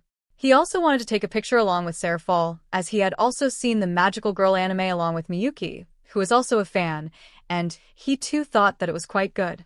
He was not flustered anymore, as now he knew that they were not here to investigate on him, and even if the things were to go south, he could easily vaporize them without much difficulty. He approached them and saw both of them talking to each other while standing in a line to enter his restaurant. He grabbed Serfal's dress with his fingers and lightly tugged it. When Serfal noticed that someone was tugging her dress, she turned around to see who was calling her. When she turned around and saw a cute young boy standing behind her, Grafia also followed her gaze to see who was calling her. Tatsuya, who saw Serfal's face from a close distance, thought that she was very beautiful, but still remained calm. He gave her a gentle smile and asked, "Are you doing a magical girl Milky cosplay?" Serfal, when heard the boy's question, became excited and said, "Yes, I am the magical girl Levitan," and did the pose that she did in anime. Tatsuya thought that she looked cute but still remained calm and said, "I am a fan too. Can I have a picture with you?" Serfal heard him and started fiercely nodding her head and said, "Yes, you can." Seeing her nod like that, Tatsuya started to laugh lightly, but seeing him laugh, all the girls, including Serfal and Grafia, that were looking at the interaction between him, and Serfal only had one thought, "Cut." Serfal immediately hugged him and started rubbing his cheeks with hers and said, "So cute." Tatsuya didn't mind her, as he too felt nice, and let her do what wanted. Serfal calmed herself down and looked towards Grafia, who had also calmed herself after seeing his cuteness, and said, "Fia-chan, will you take our picture?" Seeing Grafia nod in agreement, Tatsuya gave his phone to her and said, "Thank you." Grafia nodded and took the picture of both of them and gave the phone back to him. Tatsuya took the phone and said, "Thank you, my name is Tatsuya Shiba, nice to meet you." Serfal and Grafia nodded, and then Serfal said, "Nice to meet you as well, Tatsuya-chan. My name is Serfal Leviathan, but you can call me Sarah-chan or Levitan, and the one beside me is Dash." Grafia bowed and said, "Nice to meet you. My name is Grafia Lisovich." She bowed again, and this time Tatsuya also bowed. He then looked at her curiously and asked, "Why are you wearing a maid uniform? Are you also cosplaying?" Hearing this, Serfal started to laugh and said, "I told you to wear something else." Grafia ignored her and said, "No, this is my work attire." Tatsuya didn't ask her further about the maid clothes, as he thought that she liked that, as she even wore it in public places as well. They all started to talk to each other while waiting in the line. Mostly it was Tatsuya and Serfal discussing about the anime. Grafia was actually not very bothered by that. She even felt a bit grateful, as she didn't have to face the hyperactive girl who came along with her. When their turn came, Serfal looked at Tatsuya and said, "Tatsuya-chan, come and eat with us. It would be more fun. You don't mind, Grafia, do you?" Serfal looked at Grafia for confirmation, to which she gave a nod of approval. She had a good impression of Tatsuya and thought that he was better behaved than a certain red-headed otaku girl. Seeing Grafia approving her request, Serfal was very happy. She thought that Tatsuya was very cut, just like Sona, and also didn't acted cold towards her, and he also showed interest in magical girls. She was very happy to finally meet someone with whom she could freely talk about her hobby. She was about to ask Tatsuya again, but when she looked back, Tatsuya was gone. They both searched for him, but couldn't find him.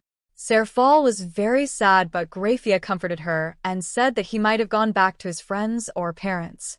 Serfal could only sigh, and then both of them ordered their food. While they were talking to each other, someone put the dishes they ordered on the table. Both of them were mesmerized by the aroma that came out of the dish, but came back from their thoughts when they heard a familiar voice. "I hope you enjoy the food. I worked extra hard preparing it for you, and I also added a dessert." They both looked towards the source of the voice and saw Tatsuya standing there in chef's attire and smiling at them. He bowed to them and then left them. He also used to serve food to the customers while Kuromi was on break, and he was also well known among the regulars. Serfal came out of her shock and said, "Wait, Tatsuya-chan, you work in this restaurant?" Tatsuya looked back at them and just smiled, and then went back to the kitchen. Chapter 21. Shiro Nico. From that day onwards, both Serfal and Grafia often came to his restaurant. At first they were surprised that the restaurant belonged to him, but later shrugged it off as his food was too good.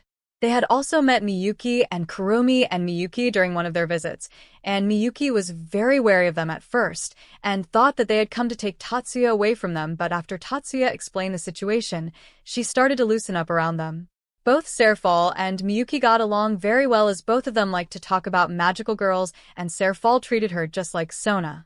Serafal even ranted her problem that how cold her sister was to her and how she didn't like magical girls. Both of them had to calm her down by letting her hugging them till she fell asleep. At one time Grafia and Serafal brought Milikas along with them. Tatsuya, who saw him, was neither the less happy meeting him and treated him like his little brother. Milikas too had a lot of fun with them and started treating Tatsuya as his older brother. Tatsuya also got some information from the strongest queen. One day Serafal forced Grafia to drink along with her, and Grafia, though being reluctant, still drank some alcohol and immediately became lightheaded. She started spouting random things, and because of that Tatsuya had to take her to the guest room along with Serafal, who was already passed out. The information that Tatsuya got was that in this world Grafia was not Surzex's wife and was only his queen, and that Surzex married some other member of her clan who died after giving birth to Milikas. Once both of them woke up, Tatsuya started scolding both of them was the actions that they caused in his restaurant and how much it disturbed the customers. During the whole time Tatsuya was scolding them, they were in Seiza position with their heads down. Serafal also got a head chop when she tried to refute Tatsuya. She even tried to ask Miyuki to take her side and fight against him, to which Miyuki easily ignored and took Tatsuya's side. Serafal got shocked that how easily Miyuki left her alone and ran out of the room while saying things like both of them were being mean. Grafia once again apologized for the problems that she caused and left. The rest of the things were going on peacefully. Miyuki was steadily getting stronger and stronger, and Tatsuya was very satisfied with her progress.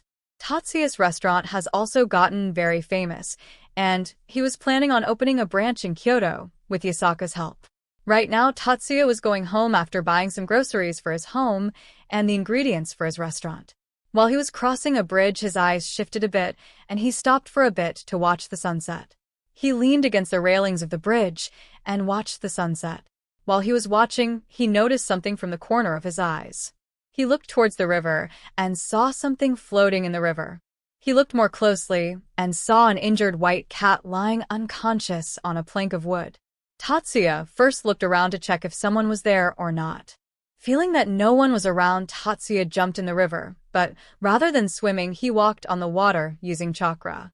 He went towards the cat and picked it up, and as soon as he picked the cat, he felt a faint presence of magic in the cat. The cat might be someone's familiar or a Nikomata, though the cat had hidden its presence quite well, but for someone as strong as Tatsuya could easily tell that it was not a normal cat. Tatsuya went back and placed the cat inside his hoodie and started to use pyrokinesis on it so that the cat do not catch cold. After reaching his home, he directly went towards his room, not disturbing Miyuki and Kurumi, who were watching TV. He went towards a cupboard and took out a first aid box from it and started treating the cat, though he still used some magic to heal her and enhance her recovery as well. He didn't use it too much as it would have caused the cat to be suspicious of him. After completing the treatment, he placed her on a cushion and covered her with a small blanket and started stroking her ears. After touching her ears, Tatsuya was unable to hold himself back, and just like he did in Kyoto, he gave into his pleasure and started stroking her ears, though not very fiercely as he may frighten the cat. After some time, while he was playing with her, the cat woke up and gave a yawn. Seeing that she had woken up, Tatsuya wanted to stop himself, but was not able to. The cat felt comforted and started purring, but soon she realized that she was in an unknown location and immediately jumped back. As soon as she landed on the ground, a jolt of pain emerged in her body and gave a painful meow. Seeing her jump back, Tatsuya wanted to stop her, but he was too late, and when he heard her painful meow, Tatsuya sighed. He picked the cat up and started to stroke her gently while infusing some magic to ease her pain. After a while he said, "You should be careful, your wounds have still not healed yet. I will not harm you, so you should not be afraid of me." The cat was still wary of the human but didn't do anything as his caressing was making her feel better. Once Tatsuya thought that she was fine, he brought her near his face. They both looked at each other for a while. Tatsuya noticed that the cat had bright pink eyes. He stared for a bit and then started rubbing his cheeks with hers and was enjoying the blissful softness of her fur. The cat was dumbfounded by Tatsuya. To her he looked expressionless and cold, but here he was affectionately rubbing his face with hers. Though the cat was annoyed by this, she let it be, as he was the one who saved her. Tatsuya stopped doing that and looked again at her and asked, "Do you want to eat something?" Hearing his question, the cat nodded her head unconsciously, but then she suddenly realized what she had done. She started meowing. Tatsuya, who saw her nod her head, thought, though she is trying to lay low, she doesn't know how to act like a cat very well, and nodded her head, which is not like a cat. She is definitely a yukai. Tatsuya didn't say anything, put her back in his hoodie such that her head was popping out, and then went to the kitchen and started making food. Once the food was prepared, the aroma coming out of it made the cat's mouth flooding with saliva. Tatsuya chuckled on seeing this and served the food in 2 dishes and went to eat along with her. Chapter 23. My Cat. A week had passed since Tatsuya had brought the Nikomata. Her injuries were healed by the 3rd day, but she still lived along with him and the others. Miyuki and Kuromi had also met her, but were unable to tell that she was a yukai as she had hid her energy very well. The cat enjoyed living there as the food was very good and she was treated just like a family, though she struggled a bit when Tatsuya secretly caresses all over her body and would run his cheeks with her. She felt that her body was ravaged by him, but forgave him as she liked that as well, and also the food which he made was also very good. Tatsuya also noticed that the cat would go out alone every night after checking that everyone was asleep. To keep a record of her, Tatsuya had marked her with his magic so that he could tell where she was, and it would also inform him if she was in danger. Through this magic, Tatsuya knew that she would move away from them so that they would be safe.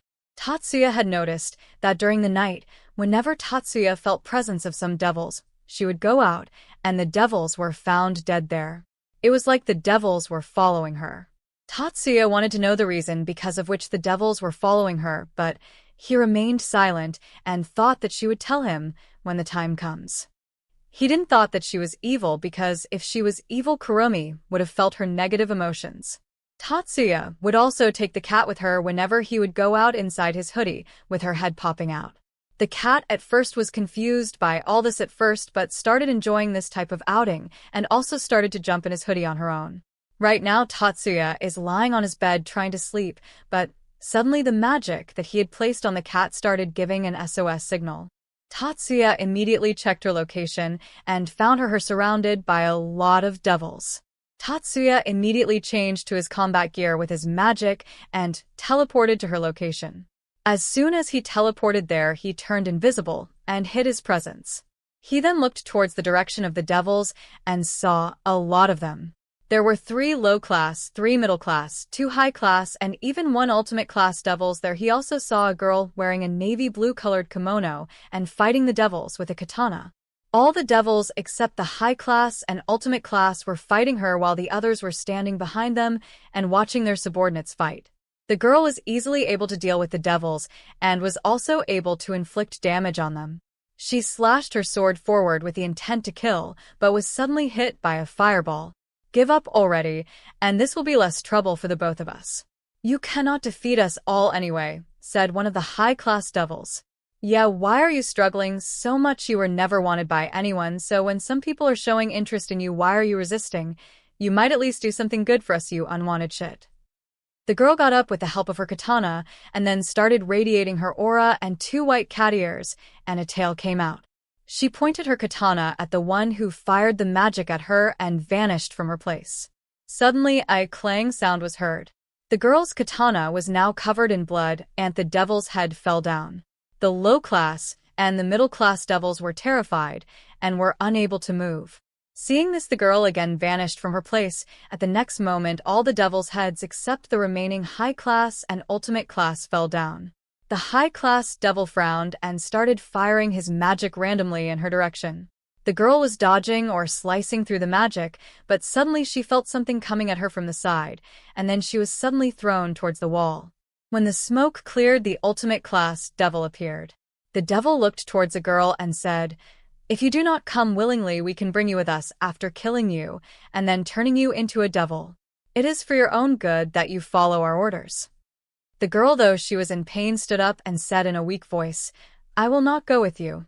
Both the devils snorted, and the high-class devil raised his voice in frustration and said, "Who do you think you are, you bitch? Just because we are giving you little priority, you think you can do anything? Boss, I say we just kill her, and then take her back as a devil." The girl who heard this started to release an ominous dark aura, and her black hair started turning white. Seeing her power increasing, even the ultimate class devil panicked a little. The girl whose hair had fully turned white looked at the devils with a glare and said, "I cannot die, and I will not go with you. Finally, after all this time I receive some affection and caring, and you want me to throw it all away." She said that, and launched towards the devils. She started slashing her katana at the both of them, inflicting some deep wounds to them. The ultimate class devil was able to hold himself, but it was another matter for the high-class devil. He was not even able to see her movement, much less dodge her attacks. He gritted his teeth and again started firing his magic in random direction. Just as he gave a sigh of relief and thought that he got her, he heard, "Behind you," and then his chest was pierced by the girl. She took out her katana from his body and then looked towards the ultimate class devil, but was not able to see him. Thinking that he might have ran away, she started growling in anger, but suddenly she was hit in the stomach by something and flew back. The devil appeared in the place she was standing before, and then started laughing maniacally. The girl, when got her balance, looked towards him, but the devil disappeared once again, but this time she was vigilant. P.S. Just telling you all that the cat is not Kaneko. She is from a different anime. Any guesses who might she be? She started looking around, but suddenly she felt something aimed at her temple and immediately ducked to dodged. The devil appeared in front of her, and she slashed her katana in his direction. The devil jumped back and again disappeared. The girl was starting to get irritated and started cursing him. The devil took advantage of her enraged state and started attacking her. The girl, unable to stop the attack, was being hit by him repeatedly. The devil kicked her in the stomach, and she crashed back on a wall.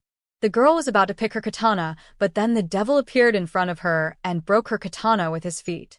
The girl was about to attack him with her claws, but she fell down on her knees and coughed blood. Seeing her condition, the devil said, "Looks like that power boost takes a huge toll on your body. Well, none of my problem now.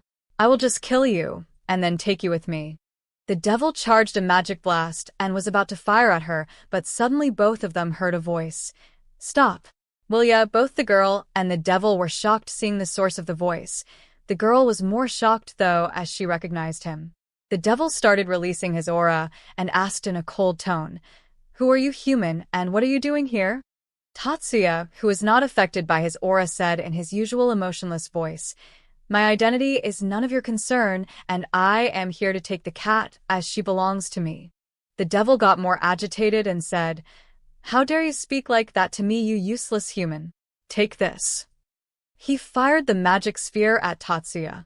Seeing the sphere moving towards Tatsuya, the girl wanted to save him or warn him but was unable to, and was crying.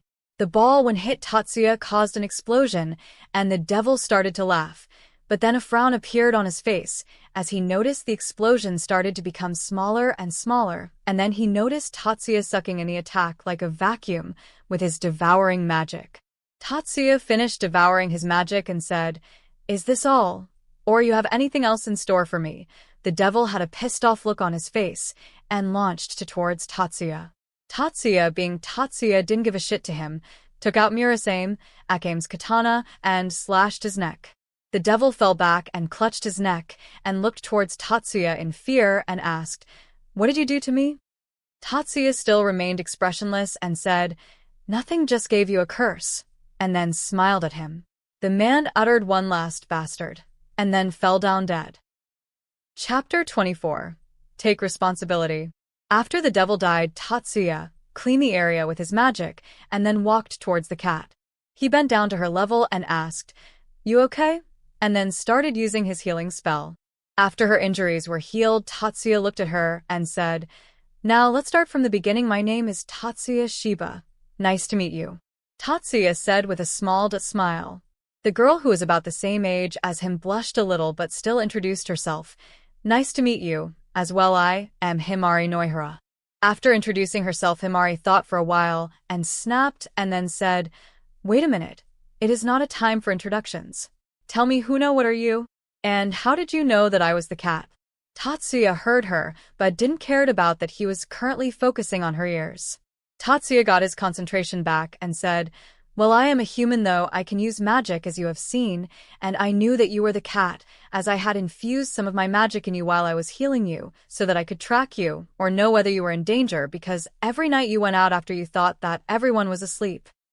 Himari didn't said anything as she was digesting the information that she just got. After a while she looked back at him and asked, did you knew that I was a yokai when you saved me? Tatsuya just nodded his head in reply. Himari just scowled and asked, then why did you save me? Do you want me for my power too? Tatsuya, still in his expressionless mode, said, well, I didn't knew that you were a yokai till I picked you up from the river, and to why I saved you, because you were gravely injured, and also you were cute, and your fur was very soft. Oh, it felt so good. And before you ask why, I let you stay even after you were healed. The answer to that question is simple. I didn't felt any ill intent from you towards me or my family, and it was also fun being with you. You should see your face which you make while eating. Himari, who heard his reasoning, didn't know what to think about him. She was confused whether Tatsuya was foolish or kind, but shrugged it off. She got up from his spot and said, thank you for taking care of me during the entire week. Now I will be going. Before she was about to move, Tatsuya grabbed her hand and asked, do you have any place to go? Hearing no answer from her, Tatsuya only sighed and said, why not live with us? Join our family, it will be very fun. When she heard Tatsuya's question, she was happy and was about to accept it, but shook her head in denial. Tatsuya didn't react and asked, may I know why? Himari was a bit reluctant to tell him, but decided that it would be okay, as he was trying to help her. She took a deep breath and said, I don't want to cause you any trouble, and I don't want your loved ones to die because of my curse. Hearing the word curse, Tatsuya became curious and asked, what curse? Himari then started to tell him about her curse. In the Nikomata tribe, there were mostly females, and hence they required to find a male from other species for childbirth. Himari was a Nekashu, with her being a half Nikomata and a half human, but she was declared a cursed child as her ears were of different color than her hair, and it was evident that she was cursed as she had the power of darkness, which made her lose control and even attack the allies. She and her mother were abandoned by the tribe at a very young age. Since then, no one had cared for her, and a few years later, her mother died as well. Though it seemed that some devils heard about her cursed power, wanted to have it for themselves, and started to attack her because of it. She could easily slip past through them, but a devil planted a tracker inside her body and she was unable to remove it, and since then she had been on run from those devils, till she met Tatsuya. Tatsuya, who heard her, gave her a light head chop and said, there is no way you are cursed, your ears look beautiful to me. As he said that, Himari blushed a bit. Tatsuya then gave her another head chop, but this time he applied a bit force to it. Himari clutched her head and said, why the hell are you hitting me? Tatsuya didn't answer her and said, and there is no such thing as cursed power in this world. There are only power which can be controlled or power which cannot be controlled. And yours is the second kind. You just need to work hard and make sure to master that power of yours. I will help you, so what do you say? Himari looked at him for a while and said, I don't want you people to get troubled because of me. Remember, those devils can still track me. What will you do if they harm the others dear to you? Tatsuya, who heard her, said, they are more than enough to take care of themselves, and if you still not feel satisfied, then here, take it. Tatsuya then gave Himari something. Himari took the thing in her hand. It was a small sphere-like thing. Himari was confused and looked at Tatsuya for explanation. Tatsuya looked at her confused expression and said, it is the tracker they planted in you. I took it out of your body with magic. Himari was shocked on hearing him. Tatsuya stood up and moved his hand towards Himari and asked, I will ask you again, are you willing to join us in our family, Himari Noihara? Himari took his hand and said, I am. I want to live with you. Himari then started crying as she was feeling happy that she now has a family. Tatsuya looked at her crying and gave a tired sigh. He went toward her and hugged her and started to pat her back slowly. Himari shoved her head in his chest to hide her crying and blushing face from him. Once she stopped crying, she looked at Tatsuya and asked, So you knew about me being a Nikomata all this time, right? Tatsuya nodded. Himari, who saw him nod her head, said, "And then too you ravaged my body daily. Don't you have any shame? How are you going to make me feel that I had not been ravaged, tell me?" Tatsuya, who heard her, sighed and asked, "Okay, I will do any one thing that you want to ask for forgiveness. Is that all right?" Hearing his words, Himari smiled mischievously and said, "Simple, you have to take responsibility for it." Tatsuya was about to retort, but suddenly Himari came near his face and liked his cheek and nibbled his ear. Seeing that there was no way out of it, Tatsuya sighed and stopped thinking about it and rather started thinking on how to make the others accept Himari. He knew he would hear an earful from Miyuki about all this matter. Chapter 25. Not My Mate. After Tatsuya was done clearing the scene, he and Himari went back to his home. After entering inside, they noticed that both Miyuki and Kuromi were there, in the living room. Both of them turned around and found Tatsuya along with a girl. Both of them narrowed their eyes and looked at Tatsuya and Himari. Though they were not saying anything, the way they were glaring looked like they were saying, "Tell us what happened now." Tatsuya sighed and said, "Calm down, I will explain." Tatsuya went to the living room and Himari followed behind him. Tatsuya sat on the sofa and Miyuki and Kuromi sat beside him. Seeing both of them showing of their relationship with Tatsuya, Himari's brow was twitching and decided to pay them back later. Tatsuya, who heard her thoughts through telepathy, had a sweat drop. He looked at his side and saw both Miyuki and Kuromi looking intently on Himari. Himari didn't waver by their gaze and looked back at them. Tatsuya, who had started to get nervous from the atmosphere around him, said, "Okay, you two, cut it out. Himari, meet them. They are Miyuki and Kuromi. They are my..." He looked at them and said, "My lovers." Both of them nodded and smiled at his answer. Tatsuya gave a sigh of relief, as thought that he just dodged a bullet, but suddenly he felt killing intent aimed at him. He nervously looked up and saw Himari smiling at him, but to Tatsuya the smile wasn't sweet at all. It was the smile of a demon. Tatsuya coughed and said, "And you too, meet Himari. She is the cat which lived with us for a few days." Both of them blinked their eyes and said, "What, together?" Tatsuya was about to answer them, but Himari interrupted him and said, "Yes, he is telling the truth," and changed into a cat and then reversed back. Both the girls were astonished, but were not shocked, as they have seen many things like that. Miyuki then looked back at Tatsuya and asked, "Okay, what is she doing here?" This time too Himari answered them and said, "I will be living with you all from now. Please take care of me in future." Miyuki looked at her with narrowed eyes and said, "And why would you be living with us?" Hearing her question, Himari smiled mischievously and said, "Since Tatsuya ravaged my body, so he will be taking responsibility for that, and I will be his mate too," she said, focusing on the mate part. After Himari finished saying, the room started to get colder. Ice had started to form around Miyuki. Miyuki turned and looked at Tatsuya and asked in a cold voice, "Oni-sama, what is she talking about? She is saying something about ravaging her body or something, and what is the mate business here?" Tatsuya looked at her with an expressionless face and said, "Do you really believe that I would do something like that, Miyuki? Am I that low in your view?" Miyuki, who heard him, stopped glaring at him, and ice started to melt. Miyuki started to feel worried and said, No, it's not like that. I know Oni-sama is not like that. I am sorry for doubting you." After she said that, she looked down feeling ashamed. Tatsuya, who saw that, enveloped her in a hug. After a while, Kuromi looked at Tatsuya and asked, "So why is she really here?" Hearing her question, Miyuki too looked up at Tatsuya, expecting an answer. Tatsuya and Himari then started to explain the situation to both of them, and after the explanation was over, Miyuki and Kuromi looked at Himari and said, "Well, I do sympathize with your situation and have no problems with you living with us." Himari smiled softly at them, hearing that they have no problems with her living there. "But there is one question that you have still not answered. Why did you say that you were Oni-sama's mate?"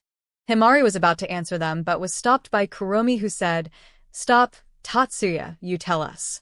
Tatsuya nodded and told them the reason.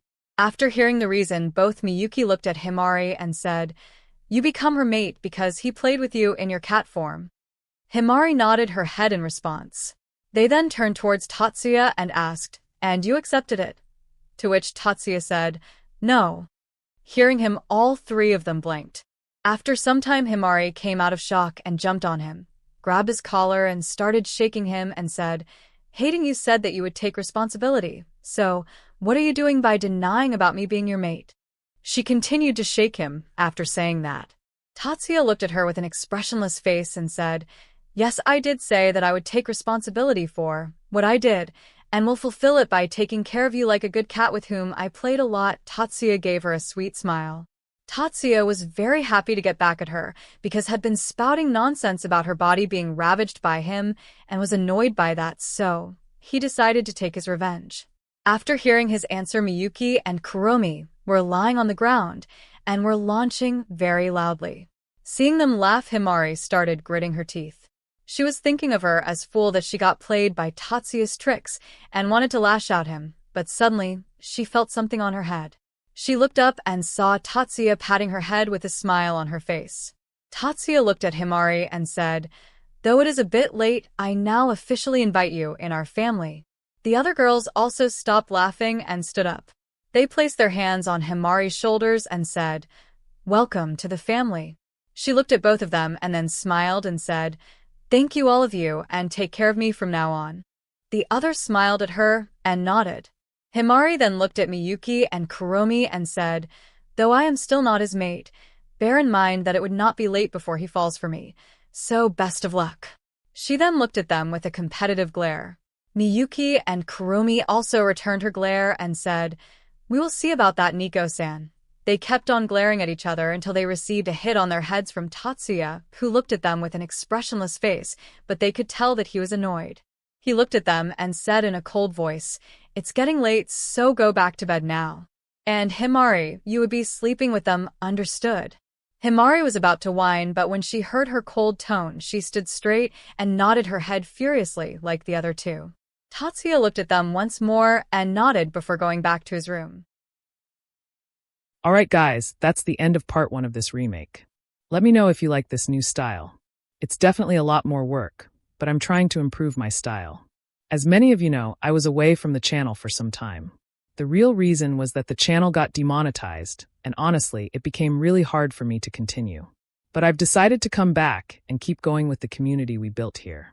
And on that note, I really want to thank everyone who welcomed me back and continued supporting the channel, especially those supporting me on Patreon. It genuinely means a lot to me. If you'd like to help me continue with this work, please consider supporting me on Patreon. The link will be in the description. Also, let me know if any of you would be interested in recap-style summary videos with better visuals. And if you have any recommendations, feel free to leave them in the comments here or on Patreon. Thank you guys again, and I'll see you in the next part.